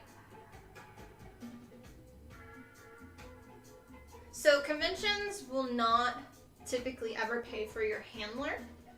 Sometimes they will pay for their flight, but it really depends. Most of the time, also thank you for the $5 donation, I appreciate it. Whenever the notification comes up. But typically they will not pay for anything for your handler, so they won't do a food like daily per diem. They won't sometimes pay for their flight. So for me, it's more of if my sister comes, like I try to work it into the deal where I won't get as much. Yay! Loud noise. It'll come out of like my appearance fee or something to offset that, or I'll just pay it depending on how large the con is. Some cons are really nice about it and they'll bring it because they know I do a lot of large builds. And I can't bring large builds unless I have somebody helping me, especially with wings, to get in the costume and just walk around. But typically, no, they won't pay for the handler.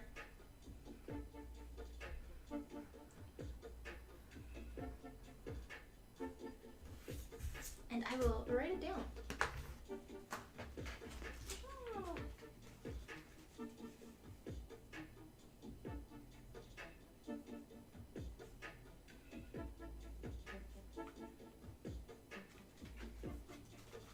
Got it. Thank you.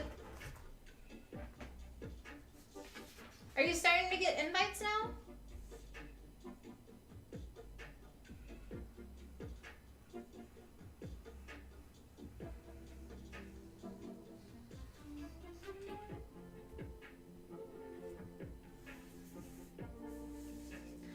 Best thing for handlers though is bring them for, if you're driving to a con, bring them. Like, yeah. And it's really easy to be like, hey, can I have an extra badge for my handler? And they'll, more than like 99% of the time, they'll give you an extra badge for a handler. But if you're flying, then it's different. But they'll normally always give you a handler. So yeah. I mean a badge, sorry. Love to make Lilith at some point, but not entirely sure how to approach the dress with how new you are with sewing things. Do you have any plans on putting the patterns up for ships? All the patterns that I'll make will be available on my website once I am done with the costume. When it comes to sewing patterns, I don't typically release them too much just because it's harder for me to configure the patterns on my website, and they're normally just size for me. But if I do have any patterns for it, then I'll release it for the fabric portions. There will be a pattern for the horns. I already have made patterns for the bottom skirt, just like the front flap, not for the skirt around. And then a lot of the detail parts I've already made patterns or blueprints for. But in terms of the actual dress portion, so like the full-on skirt, the full-on breast area and sleeves, my plan is to drape those and to pattern them myself, and that is harder for me to, because I'd have to lay out all of my fabric pieces on the floor. The proportions get really wonky for some reason when I take pictures of them, and it's harder for me to put it in, but maybe. Not 100% sure with the fabric portions though. I think this one has time. There we go.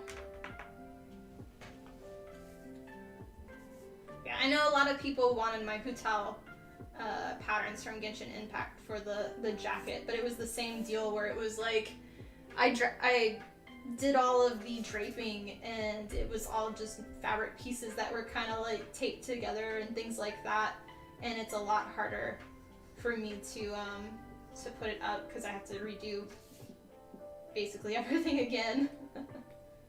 But maybe.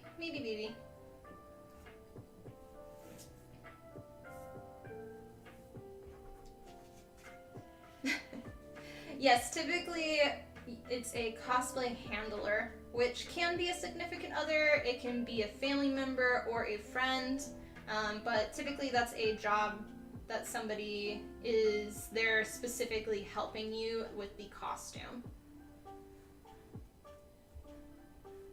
For me, I really prefer to have a cosplay handler just because, at least when I'm a guest, because I do have some creeps that sometimes come around and will not leave me alone. I've been to conventions, especially when I was younger, where people would go around with paddles, and this was back in like 2008, when guys would walk around with paddles and just go and hit girls on the ass, and like just a bunch of like creep kind of things at the time when I was underage.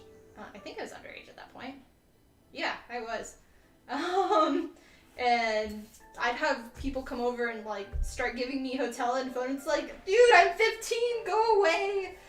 And I just prefer to have a cosplay handler to kind of be a security guard, and also if I'm like working my booth, I will have them like, so I can talk to the person one-on-one, whoever, like if somebody wants to buy a print, my handler can deal with the money exchange, because wearing gloves, it's hard to get things out. And they'll get the prints out and make sure that I'm drinking water, make sure that I can go to the bathroom, get in and out of my costume, and feel a lot more safe and comfortable. Some cons will offer a security escort from place to place. Sometimes with certain costumes, if I'm in it, I'll get stopped every 2 seconds, and I can't get to a panel on time without just like I can't move. So it really helps. But yeah.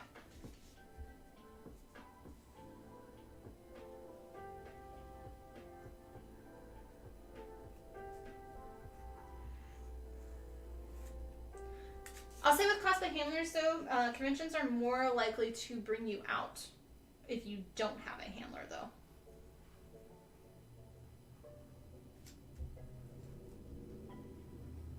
And I'll say for guesting, typically I don't see too many guys have a cosplay handler with them. It's mostly females that do. And I think a lot of it is because of the security kind of guard thing.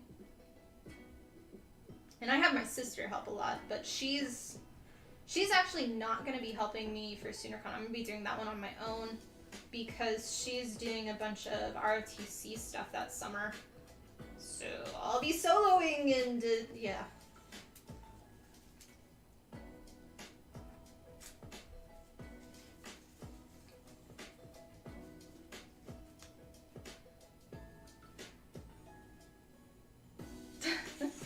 Here's the part that I wanted.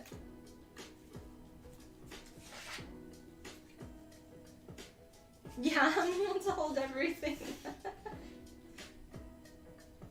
My sister, she's so great at being a cosplay handler for me. She just knows, like, I need food at times, or I'm dying, and like she would give me water. And she also, for when I do my cosplay vlogs, or like convention vlogs, she vlogs the whole convention for me, and will film like my panels and just like the cosplay contest and a bunch of other stuff. And it's always great, because then I can share the experience with y'all too. And she does get paid though from me.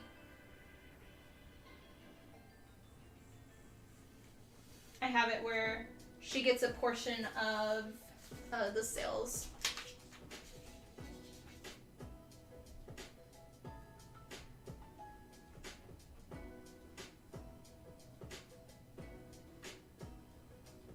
Which, speaking about, apparently they're changing for tax reasons for people in the US, they're changing the contract, or independent contract labor thing, where it used to be, I think, $2,000 before you had to like give them a 1099 form or something like that, and they're changing it to $600 now. For anybody that is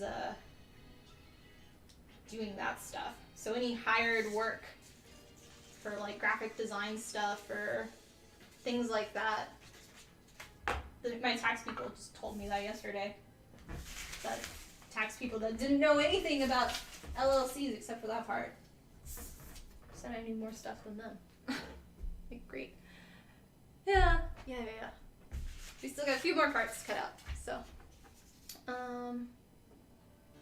You tend to not go to cons because you don't really have an objective, if that makes sense.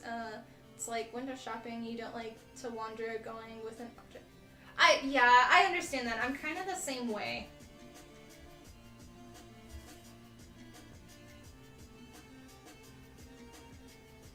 Especially, I think it's different if you go to cons like all over the country, but if you're only going to cons in your local area, and it may be different for others, but for me, at least like guesting at them, it got to the point where every single con was just like all of the vendors and all of the artist alley were just copy and paste at each con. So there was nothing new, if like you kind of understand that. The only new stuff was sometimes the guests. And for me, like, I'm not a huge fan of voiceovers, or like, not voiceovers, but voice actors. Like, I love voice acting, I appreciate them, but I'm not gonna fangirl and go get autographs. It's just not my thing. I totally understand it though for people, it's really cool, but just not my thing for going. And for cosplay guests, I love seeing them and like talking to them. But for smaller cons, it can kind of be the same, where they bring back like the same people each year. So it kind of got to the point where it was just a little stale. But I'm happy that I'm now able to have so many fans of y'all that appreciate my work and want to come and see my stuff. So I'm able to go to a lot more wide variety of cons and see so many different things and get merch too. I'm very picky with my merch though. I don't spend much, but sometimes there's that oh shiny syndrome where I gotta get it. Or at least I get a business card, and then I can see their stuff online.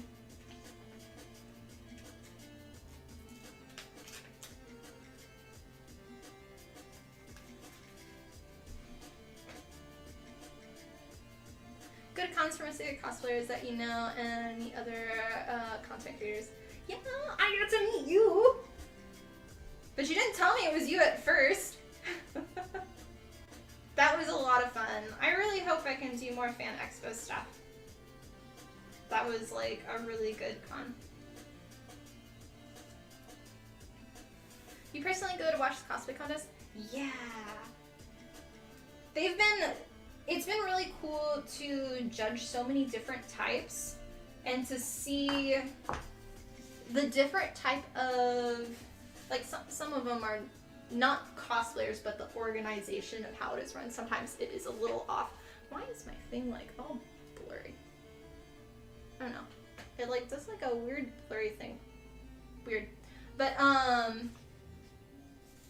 yeah, it's really cool. Like I've been to some cosplay contests where it was not a craftsmanship, it was a performance kind of thing. And those are really cool, but it's like for me, I'm there mostly to judge for craftsmanship typically when a convention wants me. But some of them also are like, I like talking to the cosplayers and seeing like, how did you make it, seeing the build book and like getting up close and touching. And yeah, I'm full on like, you have me as a judge. I'm gonna look over everything, whether like, I love seeing all different levels of builds too, and seeing like the innovation that people put.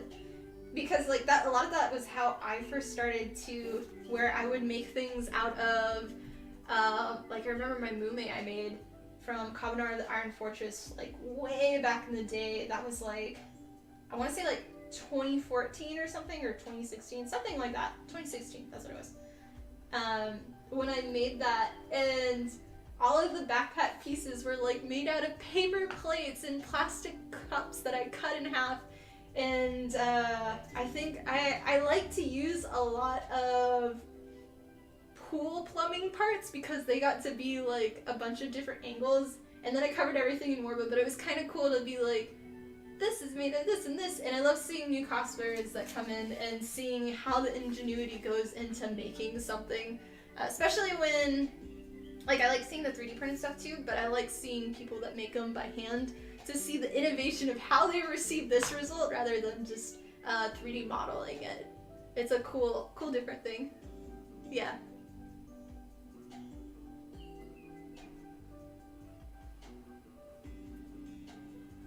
I'm working slow today. Sorry, guys. Y'all have too many good questions and comments today.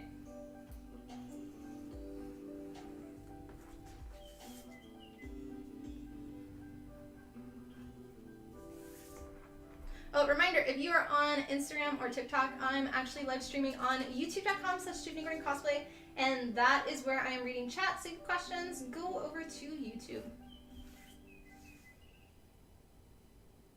Of course, you had to keep it a mystery. But now I know. Mm-hmm.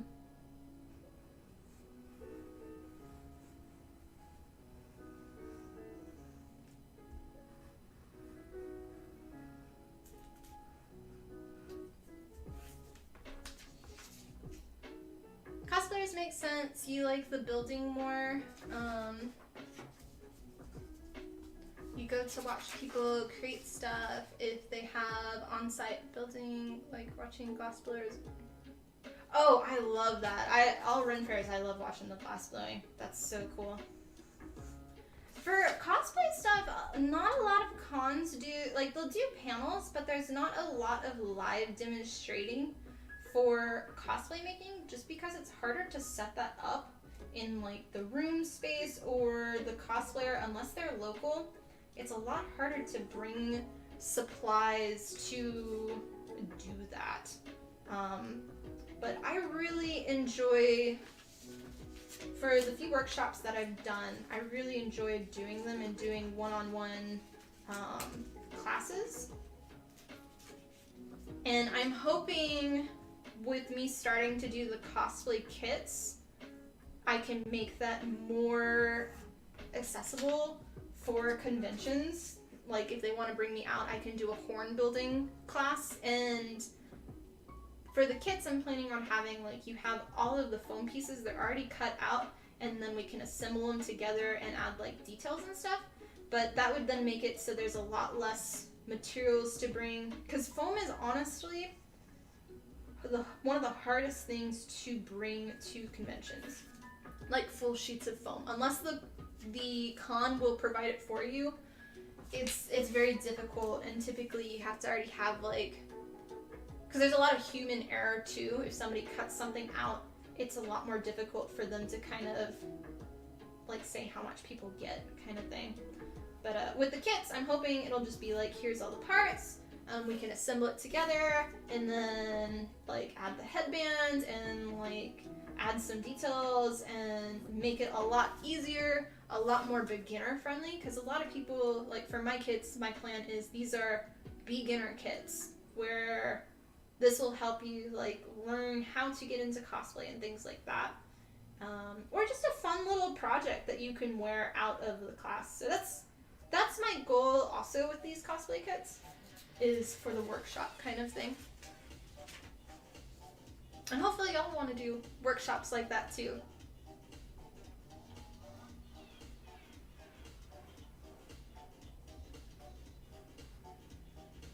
The other thing with workshops at cons is typically they're paid things, just because you're providing materials and stuff. And that can be harder for cons to deal with, just because you have to either pay at the door and have somebody helping to pay at the door with cash or stuff, or buy tickets in advance. And a lot of cons have a hard time with organization with that. Any tips for working with spandex? It depends on what you're working, like making it with. If you're sewing it, you want to use a zigzag stitch or the lightning bolt stitch. And you want to have, specifically for your sewing machine, you want a stretch fabric needle, and that will help with your pieces. If you're having issues with the sewing machine going back and forth, you can also add like tissue paper underneath it, and that'll help with pulling them together. With spandex, a lot of times you have, or well, it depends on if you're doing like the fabric spandex or if you're having like the spandex that have a plasticky kind of coat on top of it. If it has the plasticky kind of coat on top of it, I would recommend, instead of using pins, like sewing pins like this, I would use clips if you can find those, because the sewing pins, they'll leave more holes in your fabric and you'll actually see that when it's done. If it's the spandex that has the kind of shine on top of it. You can glue them together too. They're really nice for gloves and bodysuits. And I, a lot of times for bodysuits, will use spandex and then I'll sew on Velcro and attach my armor to it. Yeah, hopefully that helps. If you're a complete beginner at cosplay and kind of embarrassed to participate in contests because you know you're not good at it yet, waiting to get more practice and get the confidence, I recommend finding an online cosplay competition, because I'm very awkward and I get very nervous at conventions for talking to judges, and especially as a beginner, like, you don't have to like show and like talk to that judge in person. For online contests, you'll typically make a build book showing you how you made everything, and then you can show there. And they have cosplay contests for all different skill levels. So depending on what cons you're looking at, some of them it'll be like you're all in one group.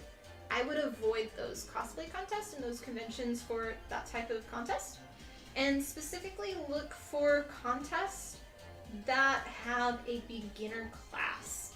And you might be surprised. You might be surprised at your skill level. Some beginner classes also will be like you only have to make 20% of your costume.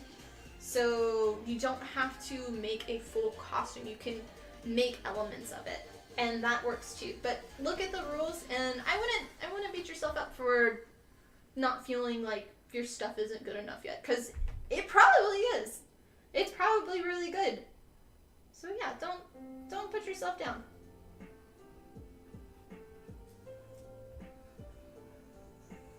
And it's a good way to make other friends too. Do you do like Cricut, a sheet of foam with all the pieces that just pack them up? Basically that's kind of the thing that I'll be doing with the Glowforge. You can cut foam with a Cricut, but it's very... I don't like it. I've done a little bit, and it really, like, the Cricut mat, the sticky mat, is almost ruined after you use it a few times. And it's a lot of trial and error for the Cricut with the foam. You can only do like 2mm at most.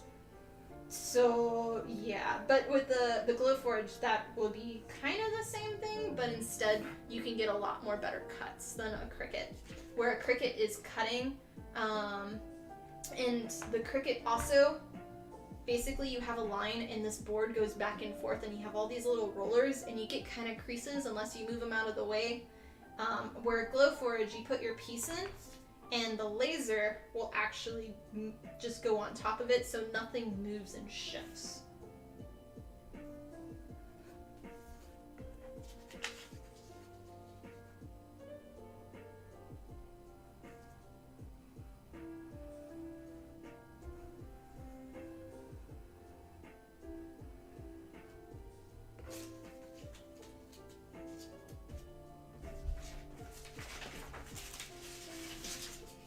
We're getting there.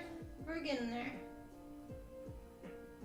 And good questions from everybody. I hope I'm answering some of them for you.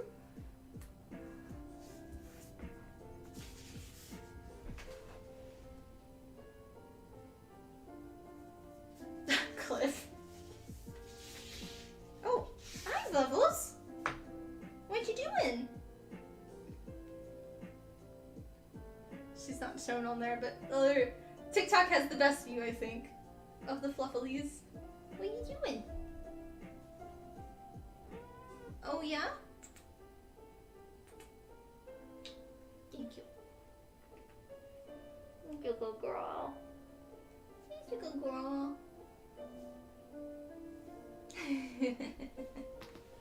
Yeah, I gotta cut this out. Yeah.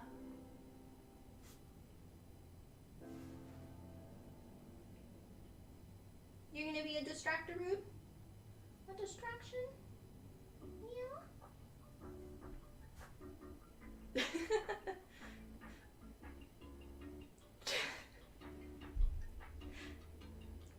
Sorry, people on TikTok.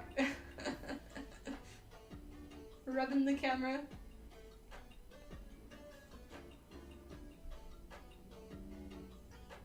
Good girl.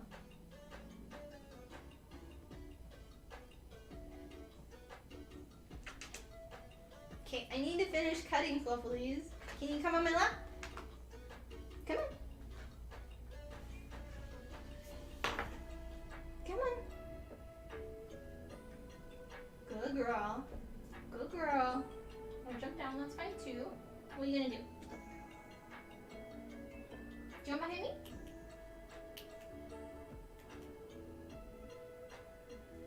Yeah, go back there. Oh, okay, we'll go down. What are you gonna do? Good girl.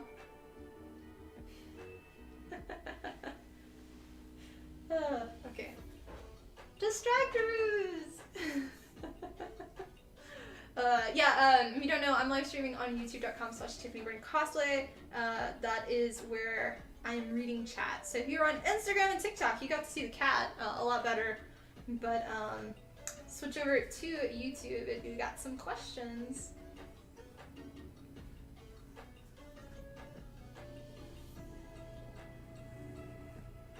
She's a good little girl.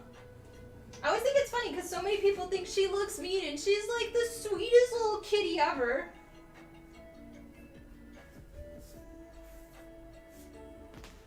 Okay, where did I end up? Ugh.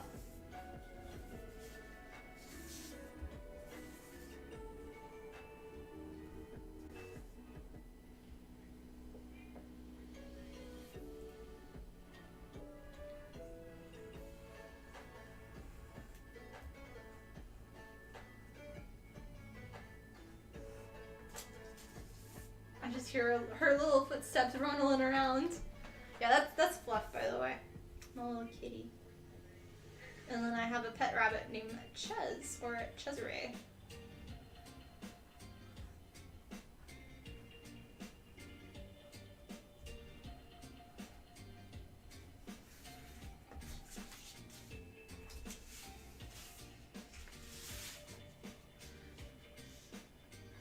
No, the cricket is not a laser. The cricket has an actual blade that cuts. And then you can put the cricket. You're back again. Come on. The cricket has also like attachments you can put on, so you can have where you put in a pin. Like basically it has like a little clip and you put in whatever you want. So if you want it to be like a pin and it'll draw, or a blade you put it in and it'll cut. But the Glowforge is a laser that cuts through everything, which is why you can do etching on the surface where you can fully cut through all of the pieces. Yeah.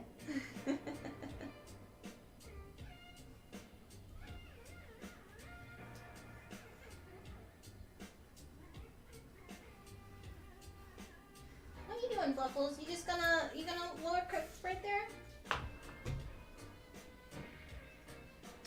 Hi, Ruru. How are you doing today? Yay! Oh, Frost, thank you for the, oh, okay.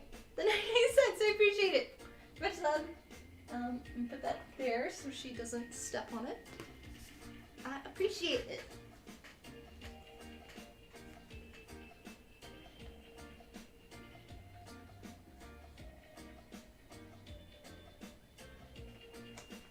Okay.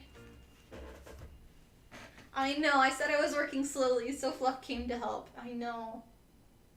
She's such a big distraction. I have planned on, like, putting all these pieces on foam and cutting it out, and normally I'm good at that, but I'm just, yeah, I'm definitely a lot slower today.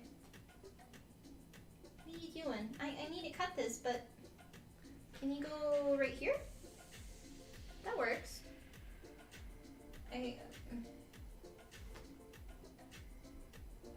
chew on the cutting mat while I cut, though. Little fufflies.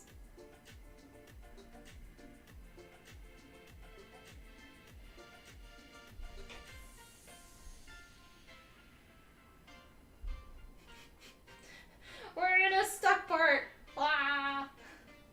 Mwah. Mwah. Okay, can you...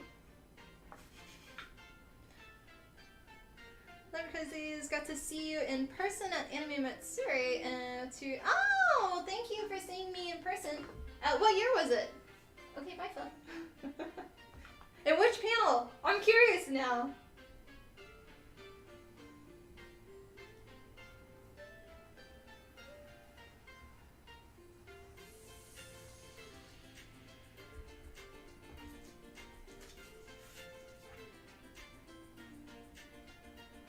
Yeah, I'm not sure if I'll be going back this year or not, since I'm not in Texas. So, we will see. Normally, they're very last minute on reaching out if they have me come.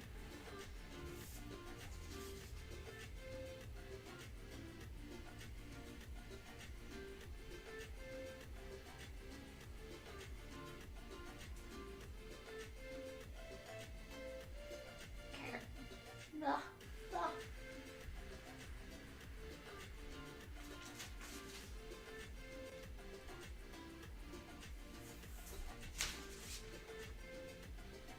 Got 3 more pieces to cut after this, and then we're good. Yeah.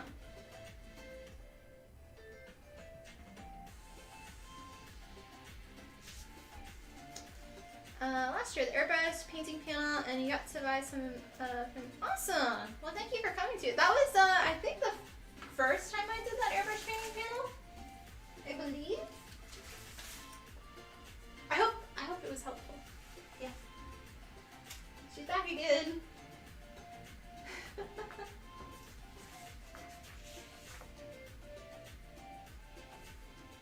Yeah, I have a lot of fun with the airbrush painting panel ones. Car alarms.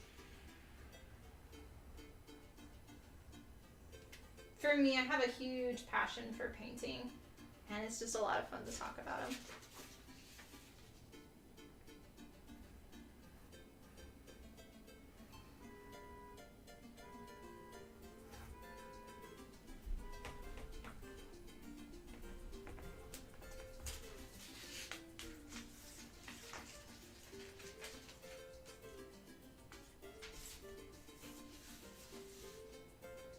She doesn't normally come in here and just like sit around.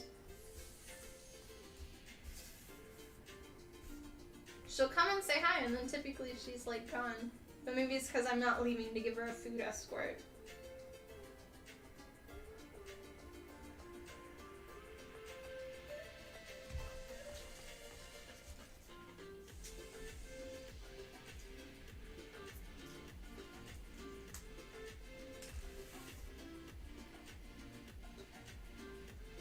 But yeah, feel free if y'all have any other questions about cosplay or other stuff, feel free to ask.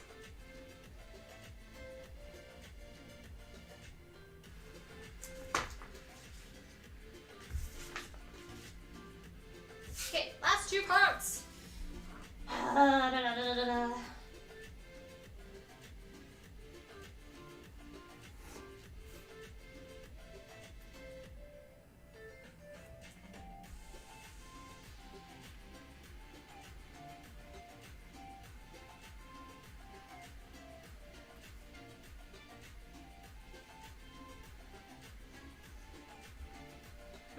Excited for this build to be working with leather again. A lot of the parts I'm redoing that.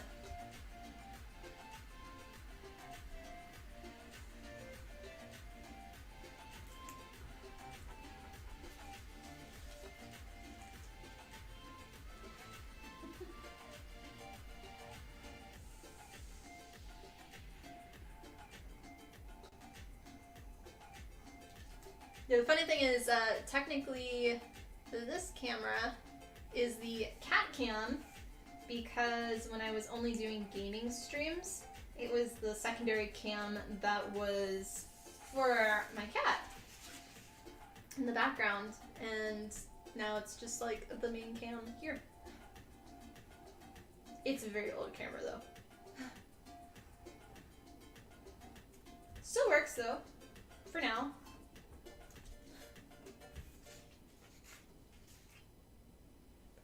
What would you say is the easiest prop to build for your first time? Oh, well, that's a hard question. I'd say easiest one would be the ones, I'd say probably staffs. Staffs in general. Because a lot of the staffs can be simple kind of designs where it's like a pole and you can put like something on top of it.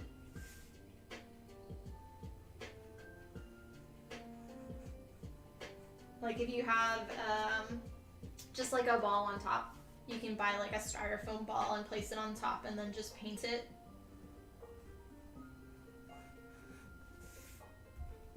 Things that don't have a lot of details. Yeah. Sorry, she like got cat hair all over me. Now I'm just like covered in it. I'm talking about you, Fuffalies. Yeah. You're a good girl. You're a good girl, Puffly Puff.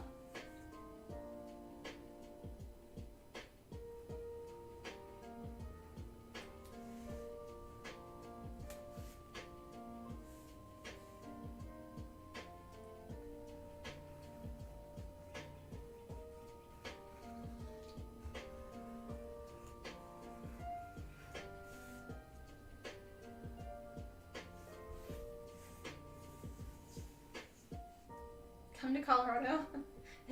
Bright Tacon's over there and request me as a guest. I have not been to Colorado yet.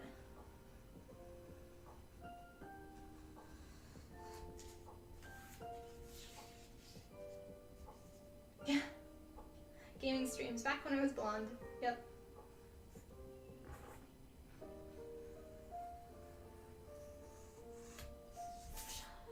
Okay. Good. Done piece. That is that. Now we can put this up for a second, not run over the kitty tail.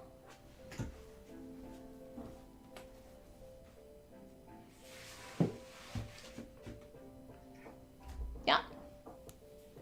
And cheers, guys. Cheers, cheers, cheers. Thank you for watching. Meow, meow, meow. Really? Oh. Scoop. Scoop, scoop. So you can come see everybody real quick? See everybody? Are you a good kitty? You're a good little girl. Yeah, I gotta get in the closet. You come here and give entertainment to everybody. I'll move this out of the way. Yeah, I put my weapons in a bad spot because I have to move them all again. Oh, okay.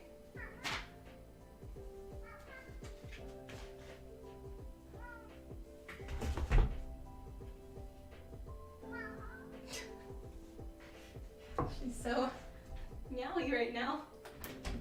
Okay. Ah! Ironing board falling. Okay. I'm gonna get a new piece out.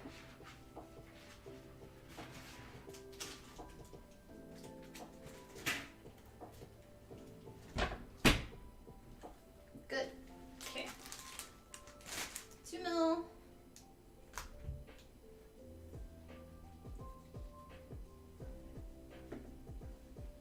You have to package up the Junker Queen stuff to ship.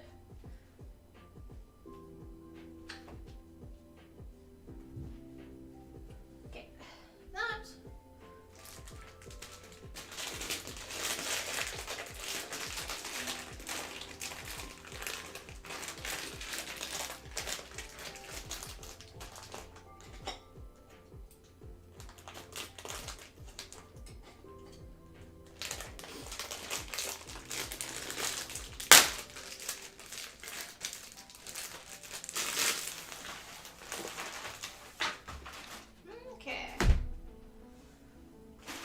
Yeah, for 2 mil, I always use the cheapest foam that I can find.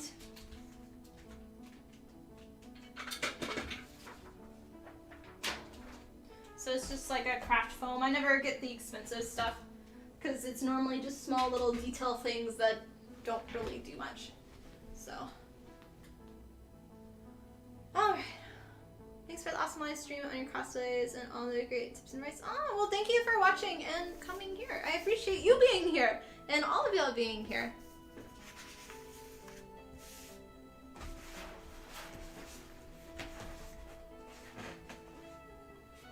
Let's see. Only thing with the cheap stuff is sometimes you get little nicks like there and here. You can see there. This is a super thin spot, so I won't be able to use that part. It probably goes to 0.5 millimeter there. And you got little bubbles. So you just gotta be kind of aware of where your stuff is. But it's an okay roll. Pretty decent. So. Okie dokie. Let us start putting stuff on foam now. This is what y'all actually wanted to see, right? It's still gonna take a bit, but it's good. Oh, I thought, oh, I am from Texas, but I recently moved because my spouse is stationed at the Air Force Base in Omaha, Nebraska. So just moved a few months ago. Otherwise, always Texas. Yep. Okay, we got the pin. And then, where's my masking tape?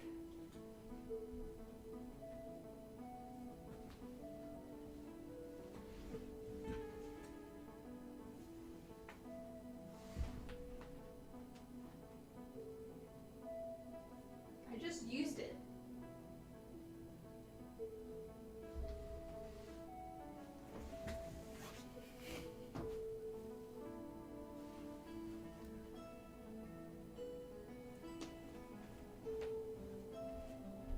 It normally like lives over there, but it's not there right now. Ah, here it is. Found it! I need to get more masking tape too. Okay.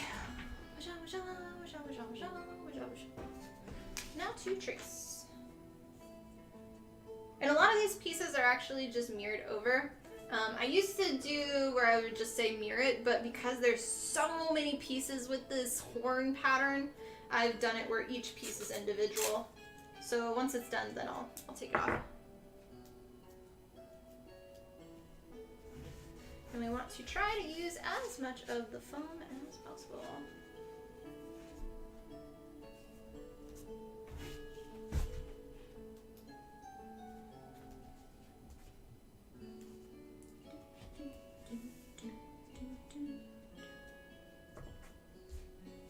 Okay, to trace.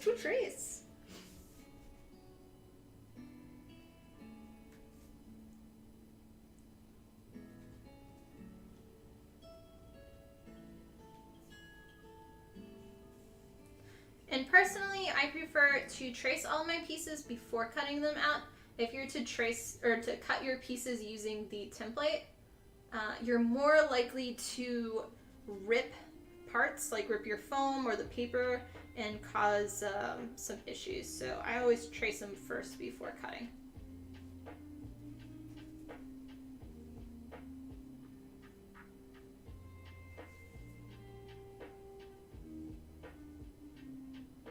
This foam is a bit oily though, which will cause some problems with painting.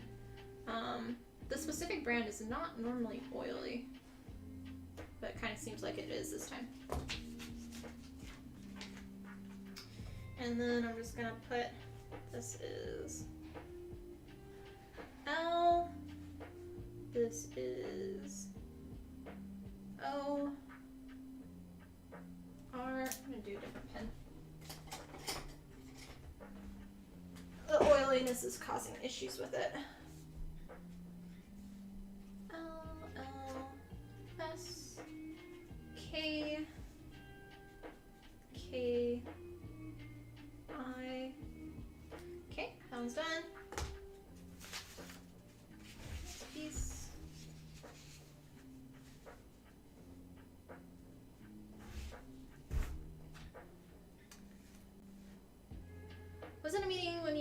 subbed earlier, so didn't get a chance to post. Didn't realize he wasn't subbed here. Been subbed to you on Patreon and then Twitch, so it was weird.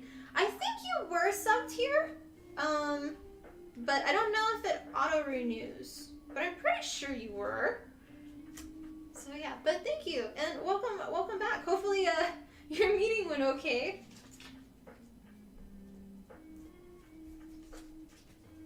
Okay, that one's done. Yes, making sure. Only thing is this makes a thicker line, so I'll just have to be aware of which side to cut. When you trace your parts, when you after you're done tracing, the thickness of your line you got to be aware of. So typically when I use my X-Acto knife, I'll cut on the inside of the line because I know that's where the edge of my pattern was.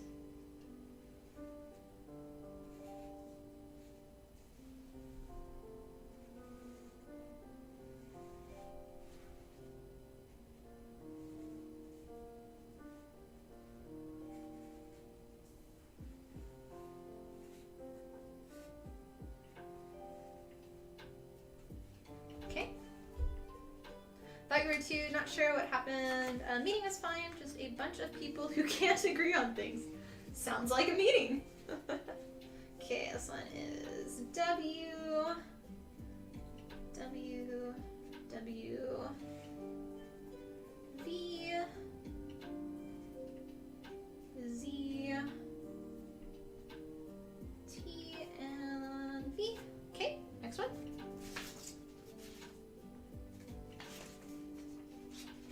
We have that piece there. I think I'm gonna do this one over here. It'll be a little hit or miss for being able to see parts, so.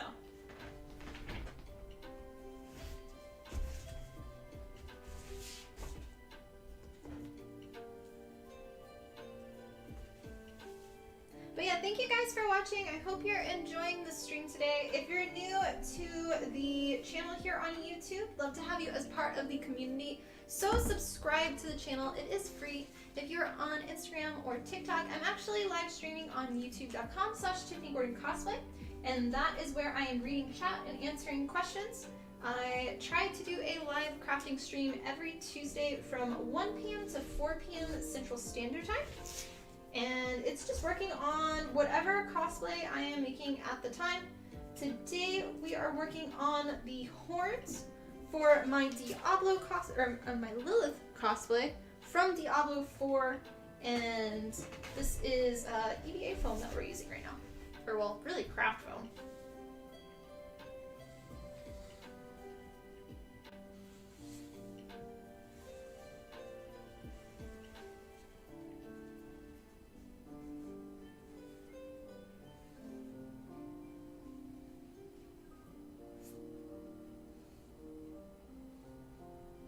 Most likely we'll use like half of the foam, if not more, for all of these parts, depending on how I can puzzle piece them together.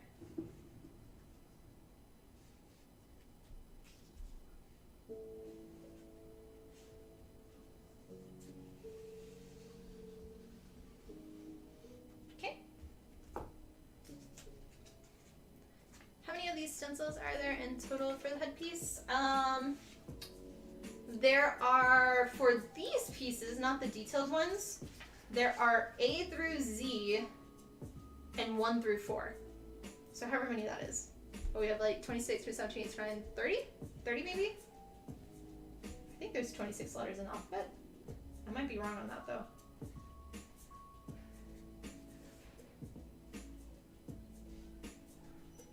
W, U, okay. That's done. Next one. Yeah, I'm definitely starting to smell the oil more off of it.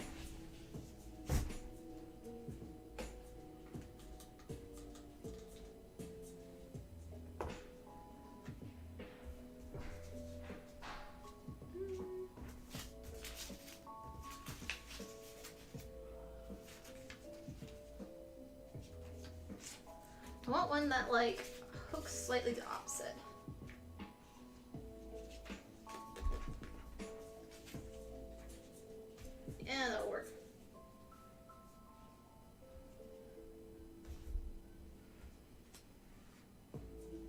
lots of pieces, yeah.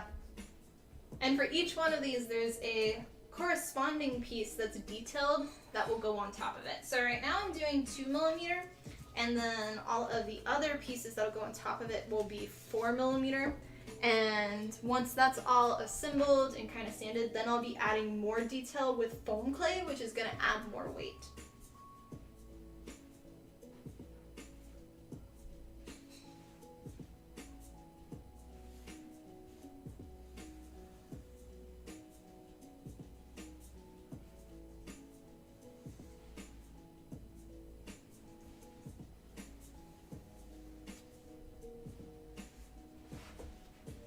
Okay.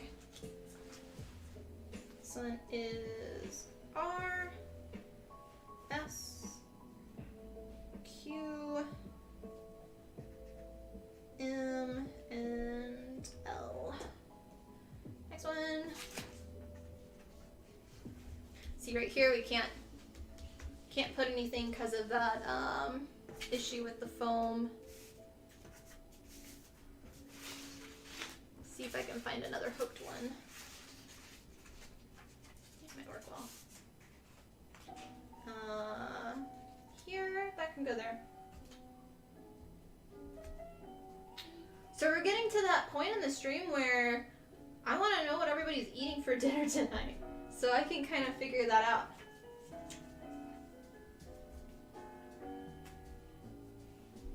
Because I'm starting to get hungry. And I typically eat dinner really early too.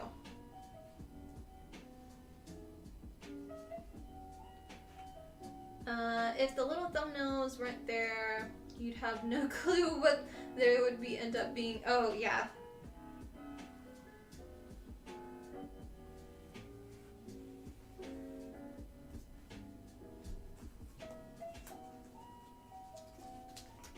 Okay, this one is S, I, P, and R.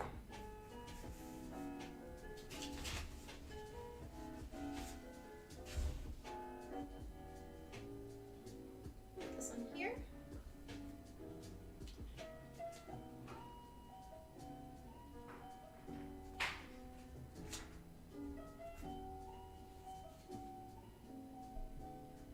University cafeteria. I mean, that can still be okay. What's the option there for you?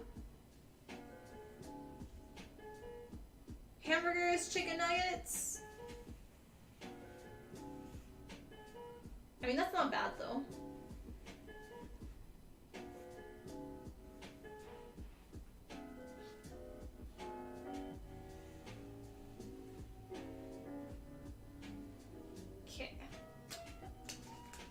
Probably some hot and fresh pizza from a pizza place. Nice.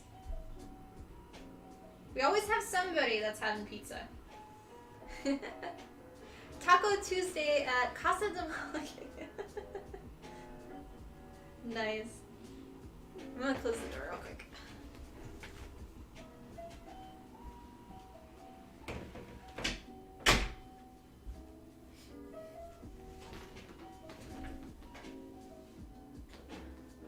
There's a lot. That's good.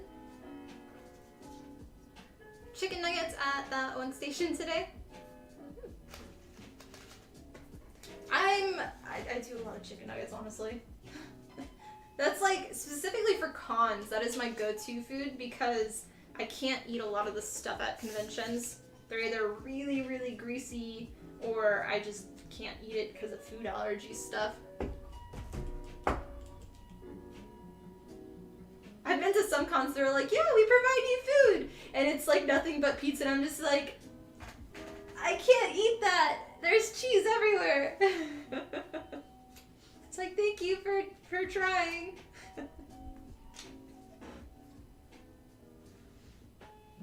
Email prepped on Sunday, so chicken, spinach, and sweet potatoes all week. May work out your decision in a few days. I could do that for like maybe 2 nights, but not for an entire week. So best of luck. Yeah, maybe add some cheese one night on the chicken or add some barbecue sauce with it so at least has a tiny bit of different flavors. But good luck!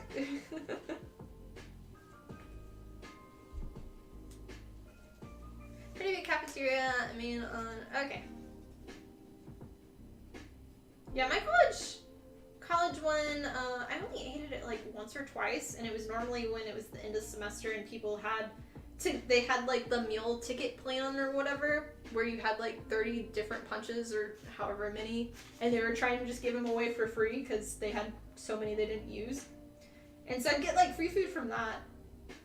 But they always had a bunch of actual restaurants at it. Or like fast food kind of restaurants. Not that you sit at them, but you could get like Pizza Hut at one, and then they'd have Chick-fil-A at one, and things like that. It was never just like a cafeteria that just you scoop a piece of whatever mystery food onto a plate. Well, at least the one I went to. I think they had a few others that they did that, but I'm not sure. I never lived on campus in college or in the dorms.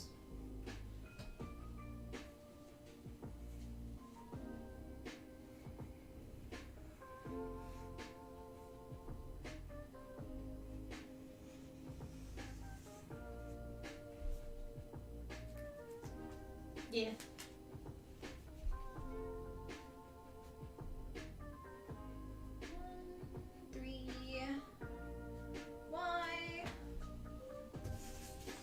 This part's the fast part. You can just write everything down real quick. That'll be good right there.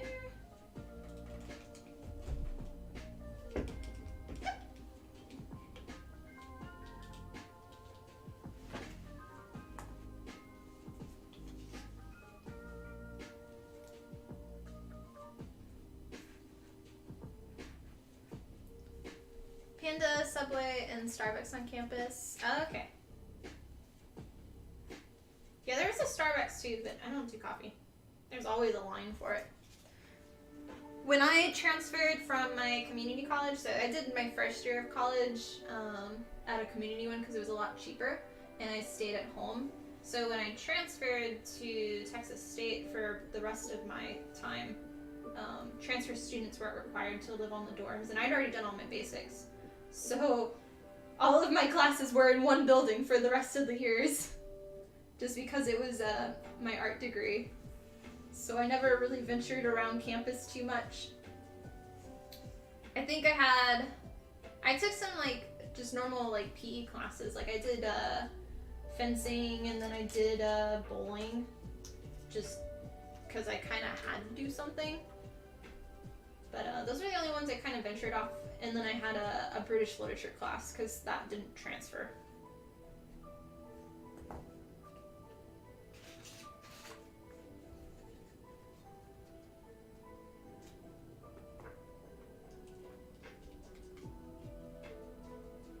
I avoided all of the main walking areas in places so I didn't have to like deal with people.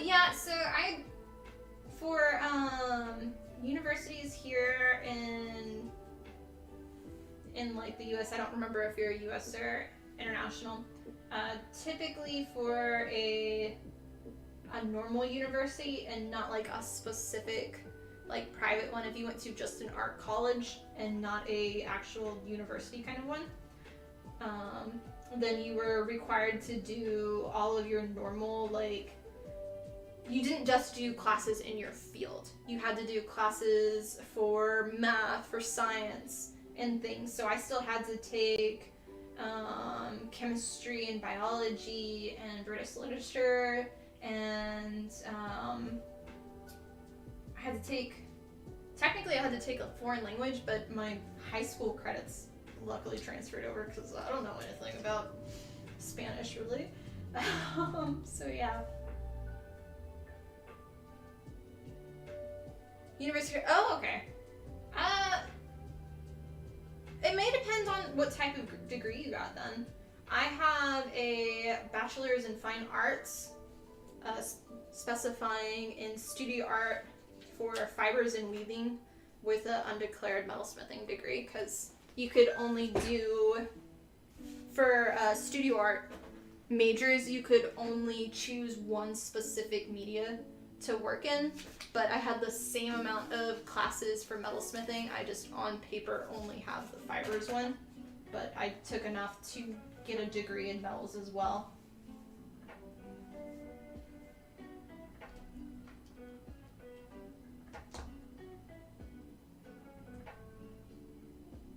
You're in, are you in the military color guard, or are you in the flags, like marching band color guard? Because I did the flag ones. Yeah, I did in high school 3 years of color guard and winter guard, and then in college I did 2 years of winter guard on there wasn't a college team, but there was a team that did practicing on campus, and so I was on their team for 2 years, which is how I messed up my, I rolled my ankle really bad, and I still have issues with it. So yeah, but flag rifle and saber.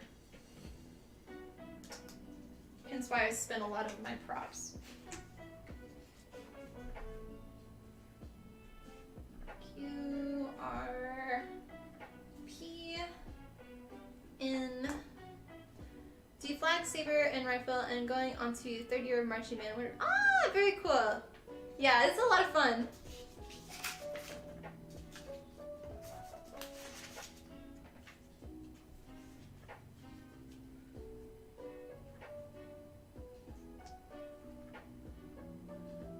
Back in the day, back in the day.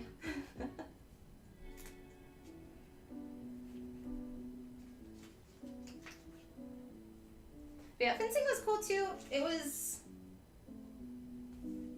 kind of like, it was fun, but it wasn't like my thing though. Yeah. Now you're going into journalism and advanced photography. Ooh, those go together pretty well. Especially if you do like a journalism degree kind of thing and not just like courses. Because then you can travel and do both of them for like news companies and things. I know my sister was looking into it when she was thinking of enlisting for the Air Force, is doing a journalism one.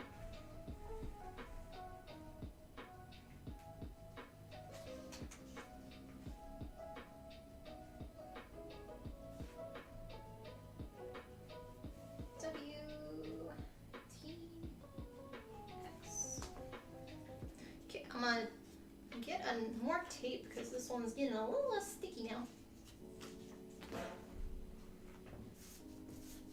Okay.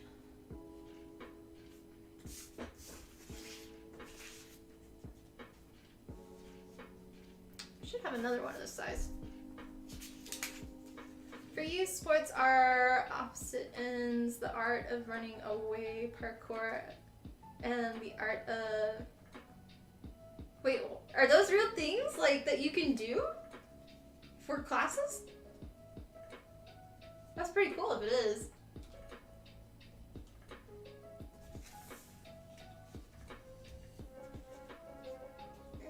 I'll switch. We go to this one instead. Yeah, a lot of the other, like if you did like dance classes and things, a lot of those were, at least at my university at the time, I'm almost 10 years from graduating college now. Oof. One more year and it's 10 years for me from college. Gosh. They didn't have where you couldn't do like any dance classes and like other stuff like that because you had to be majoring in it.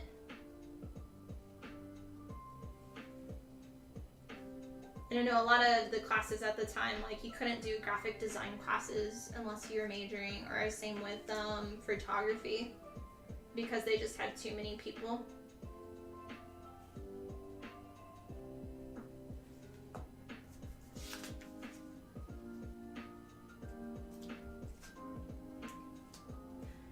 on studying abroad for photography.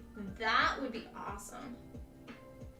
Are you thinking doing like normal photography, or are you wanting to focus in any of where you develop the film yourself, like digital versus film?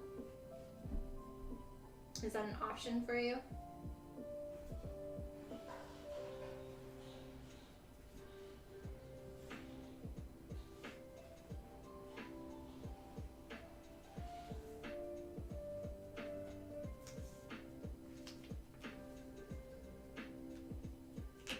Oh, okay. That's cool though. Yeah. Make that look like a U more. V and T. And those that are still on Instagram or on TikTok, I'm actually live streaming on youtube.com/TiffanyCosplay, and that is where I'm reading chat.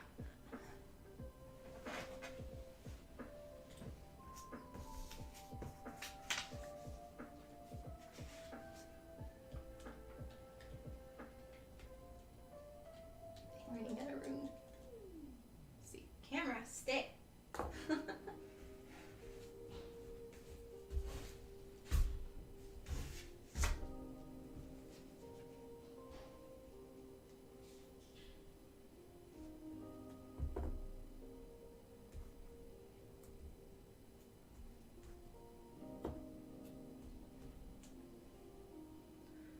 You already developed film, but you've learned that you more into digital photography and portrait up close is more style. Oh, very cool. That's nice that you have an idea of the style you like doing.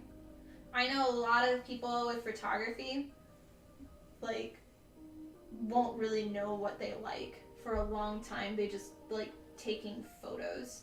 So if you have more of a concentration, that's a good start. Yeah. And potentially you can use that for doing pictures at conventions too. If you're interested in that, you can always start by doing where you go to conventions and then you just take pictures for free of people and then slowly build up a portfolio and then have people interested in doing photo shoots with you later. And you can start making money that way if you haven't already started.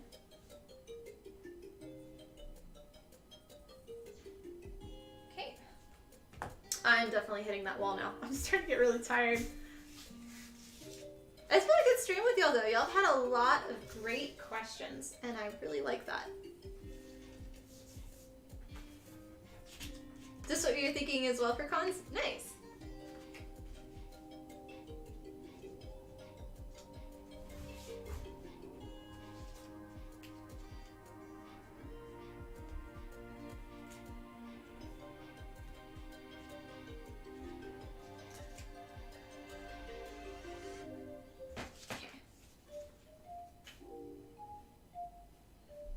Yeah, we do have, I believe, a photography section in our Discord, !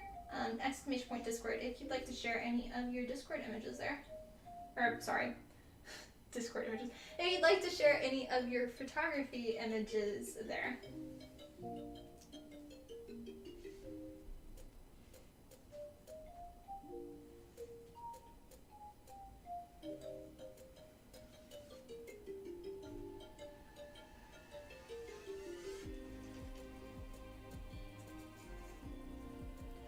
Did I decide what to eat? Not sure how helpful we were. I can't go wrong with chicken nuggets or pizza. I'm not sure. Chicken though seems kind of good. It depends on how much of a lazy bum I want to be or not. Or possibly order something. But I can't order anything, so that's out of the question.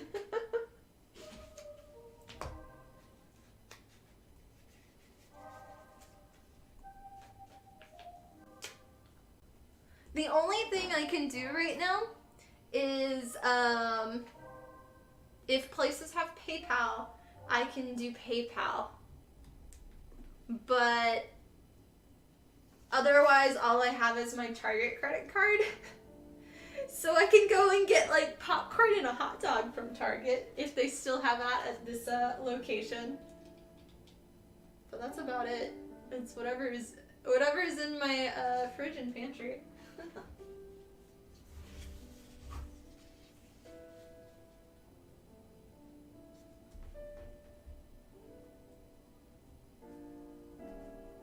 And today the TikTok phone has lasted longer than the Instagram one.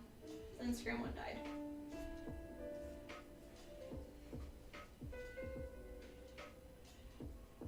Pretty good landscape photographers on, yeah.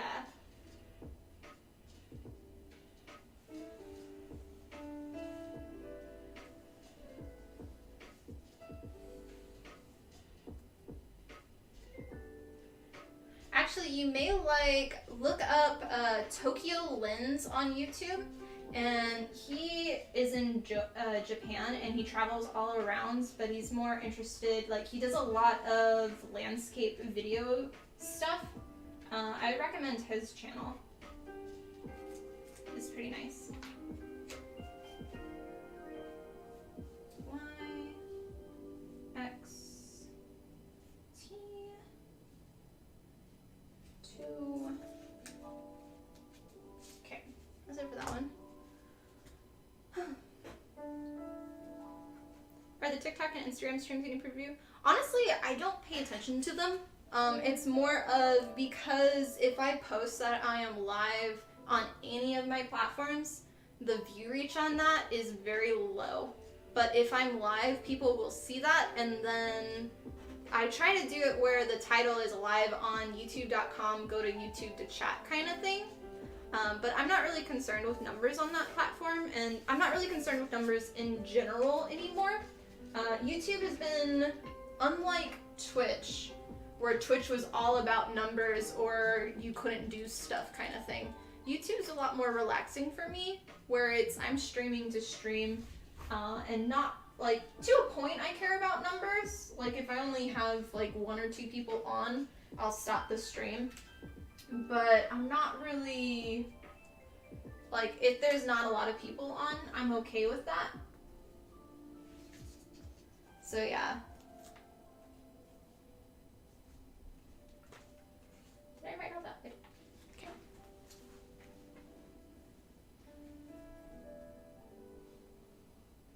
Yeah, I don't think I get anything specifically from TikTok or Instagram if I live stream besides just the promotion that I'm live streaming.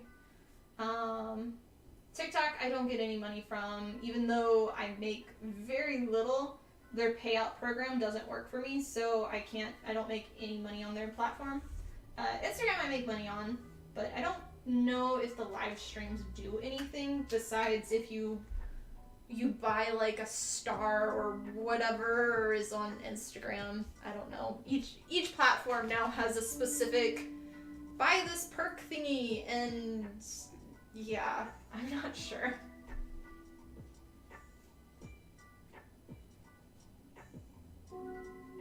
The best way to support is to go to YouTube, basically.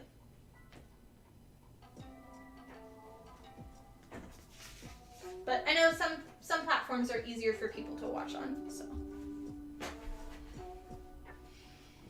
Always curious about other platforms because they are confusing to me, what gets views. Yeah. Yeah. There's a lot of cars all of a sudden.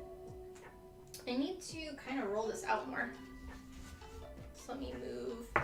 Leaving the tape on that one so I know that one hasn't been done yet.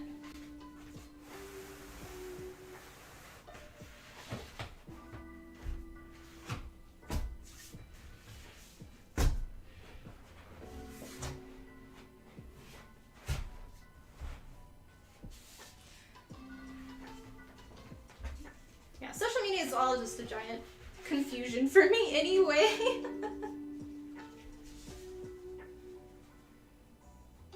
Especially TikTok. After TikTok changed their algorithm a few months ago, I get 0 views on most of my videos. Where I would used to get because TikTok used to be the algorithm would go out to everybody and then it could blow up really fast, where now TikTok doesn't really do it. It does a tiny bit at a time. And so I'm lucky to hit 1,000 on a video, where it used to be I'd get 20,000 on them or something. So it's a bit of a I don't know. I don't know what to do anymore on it.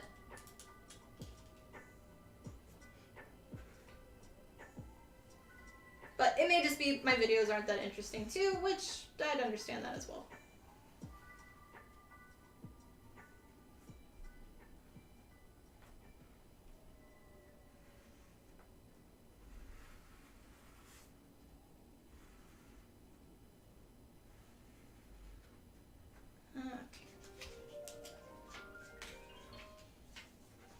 This is B, C, A.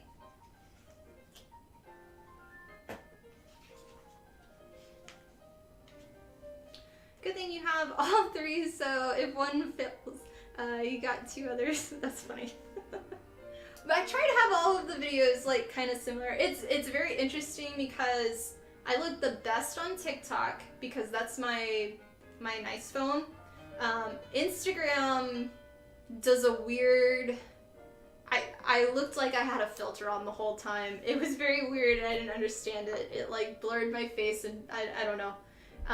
And then on YouTube, I'm just write it down. I'm just like glowing white. So yeah. Wizard, thank you for gifting 5 members to the community. I really appreciate it. If you did receive a gifted membership from Wizard, please write it down. Please tell him thank you. And I appreciate it. And welcome everybody to the member side of the community. Much love. I will write it down, and you can hear me scream about writing it down for a few more times. Write it down. Like that. Yeah.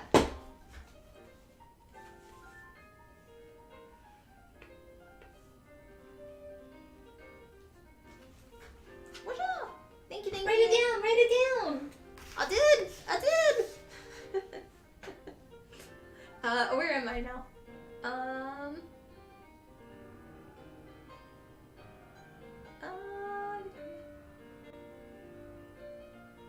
Have I reminded people to like the stream yet? Like the stream, it helps with the YouTube algorithm. Thank you. There you go. Alright. Just a few more to trace.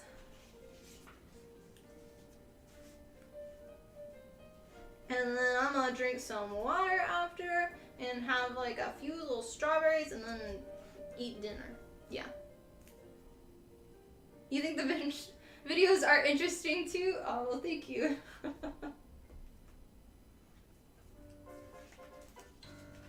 Yeah, there's some that I know that are like really good videos, and they do well on like all my platforms but TikTok.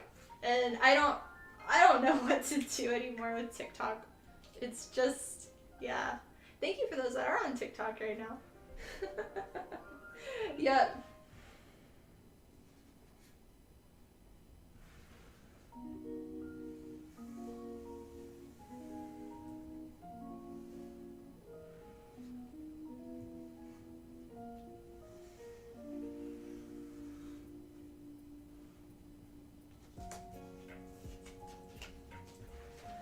Okay. Oh, I am.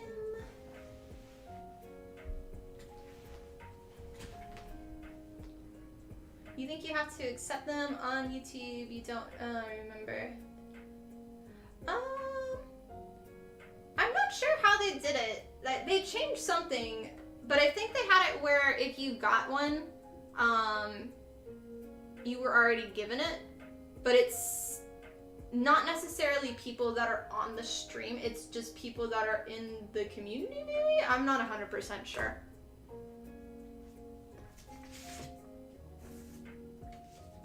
But I like that it does where it's all in one notification now, not randomly when... Beforehand, it used to be you didn't get like a notification until that person accepted it.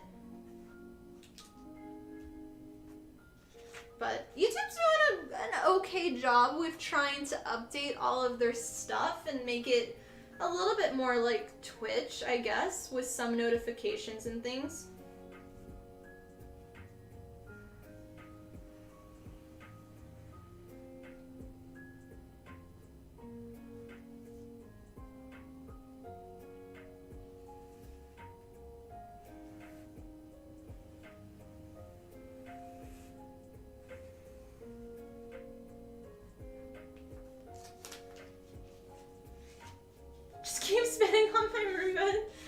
eats it up. You were the first person to say that, and I laughed so hard. And then a few other people said it too, and I never thought of it as a Roomba, and it was so funny. That was, Daniel sent that to me. And I finally got to use it. I wrote my Q wrong, but that's okay. Alright, a few more pieces. That one can go there. You can go over here. Bonjour.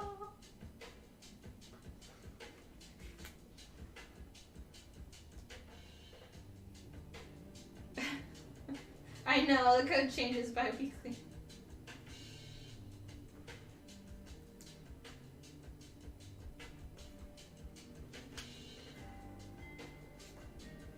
Social media is just stressful in general.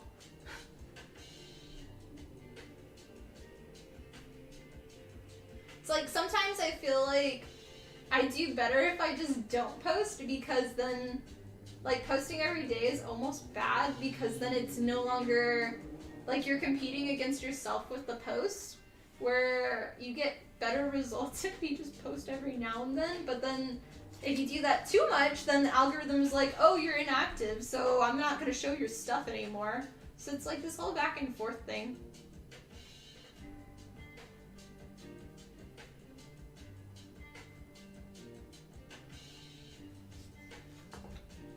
Three more pieces left to trace.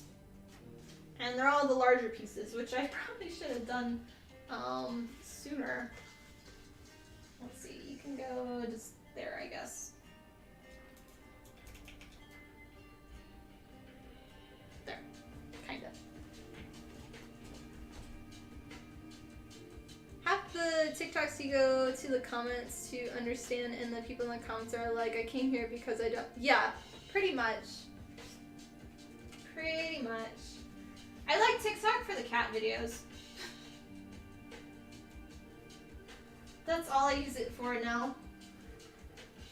And like half the features, they're like, oh, use this feature and it'll be good. And it's like, that feature doesn't exist. Or like only the top person can use it or something.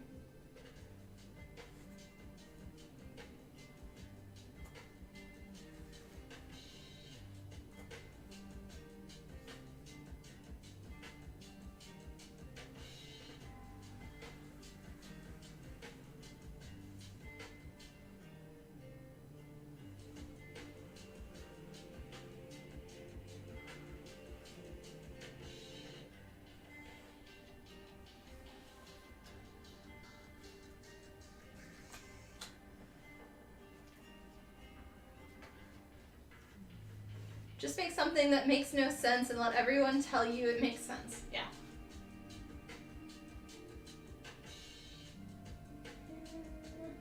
O L N J. Okay, Tuma.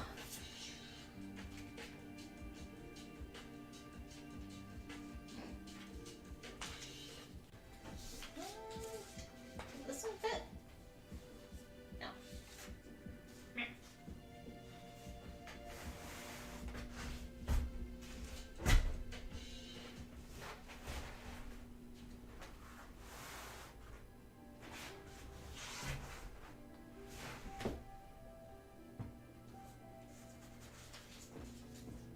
Ooh, ooh, right there. That's the spot for it.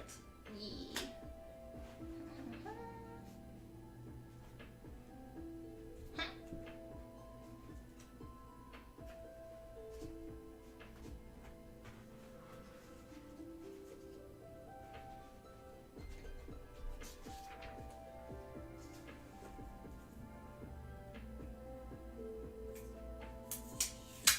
I need to get more masking tape too, because this is my last roll.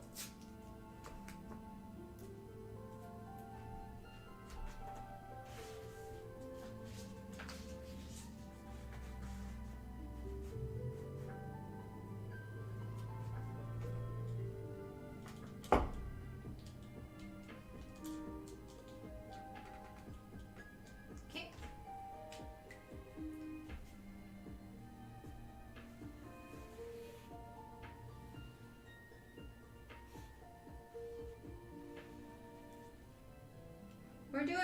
time today. Just slightly.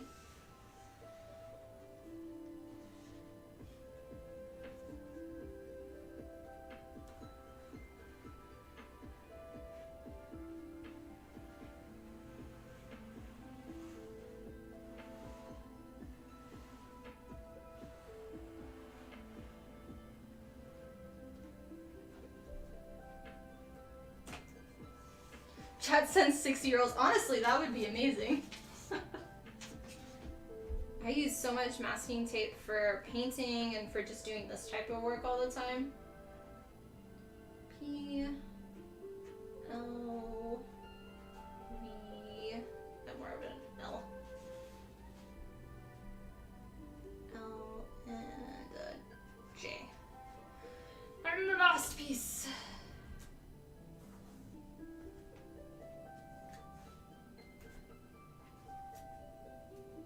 I always think it's funny when y'all send me things though. Like, cause I don't ever know what it is. And like, y'all have sent me like the giant thing of popcorn or the, somebody sent me tons of like paper towels and stuff. And like, I use all of that or like gloves. And it's like, this is perfect. And then it's just like kind of funny because it's just like this item kind of thing. So, yeah. I'm easy to please. Send me supplies. And I would be happy.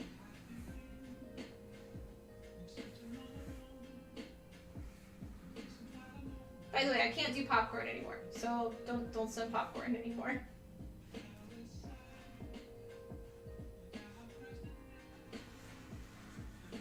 Even though I like it, I can't eat it.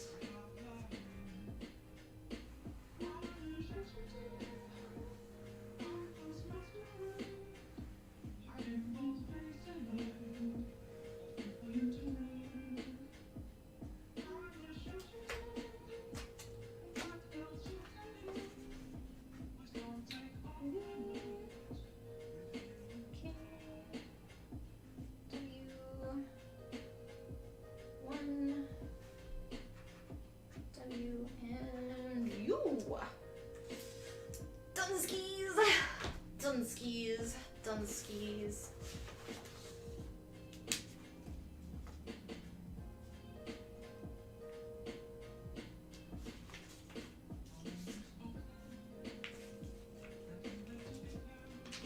Worst nightmare of cosplayer. No more masking tape. I know. It's like ah. So here's all the pieces that we just traced. Let me switch over to that one so you can see it a little better. Kinda. But yeah, we'll be cut out on a different day, cause I'm fried.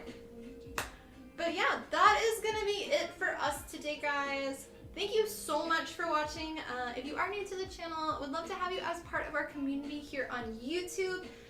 So subscribe to the channel, it is free. And don't forget, if you haven't done so already, like the video, it helps with the YouTube algorithm. For those that were on TikTok today, thank you so much for watching. I actually live stream on youtube.com/TiffanyGordonCosplay on Tuesdays from 1 to 4 p.m. Central Standard Time, and that is where I read chat, and it's just working on whatever I'm working on that day. So yeah, but today we were starting day 1 of streaming of working on the Lilith costume from Diablo 3. This is where I'm doing the full headpiece, full outfit, and wings. So yeah, in between working that with Lilith and on my Genshin cosplay for my Nilo cosplay from Genshin. Words are hard today. Ugh. Ugh. But yeah, thank you so much for being here, guys. And if you missed the announcements at the beginning, my next 2 conventions so far are going to be Monsterpalooza, which is the first weekend in June, which is in California, and then the second one is SoonerCon 31, which is the last weekend in June, and that is in Oklahoma. If you do want to see me at any other conventions, write to the con requesting me as a guest, and then maybe I can go. But those are the 2 for sure ones. I'll probably not be posting too much this week and next week just because I have so many doctor's appointments and tax appointments and things like that. I have literally one every single day, if not two. So I'm kind of busy dealing with life stuff, but still getting some cosplay stuff done in the meantime, and I'll try to post a bit in my Instagram stories so y'all can see some of the behind the scenes. But a big thank you to Nick for the remember, Angry for the remember, Wizard for the remember, and for also gifting 5 memberships to our community. Again, if you received one from him, please tell him thank you. Honeyfro Cosplay for the remember, Tricks for becoming a member, welcome to that side, Real for the $5 donation, and Frost for the 99-cent donation. $, that's fine. I really appreciate all of the support, guys, from y'all, and I wish you a wonderful rest of your week and a wonderful weekend. And I will see you next Tuesday, where we'll either be working on Genshin or Lilith stuff. So we'll see. But see you next time, guys. Much love. Bye bye.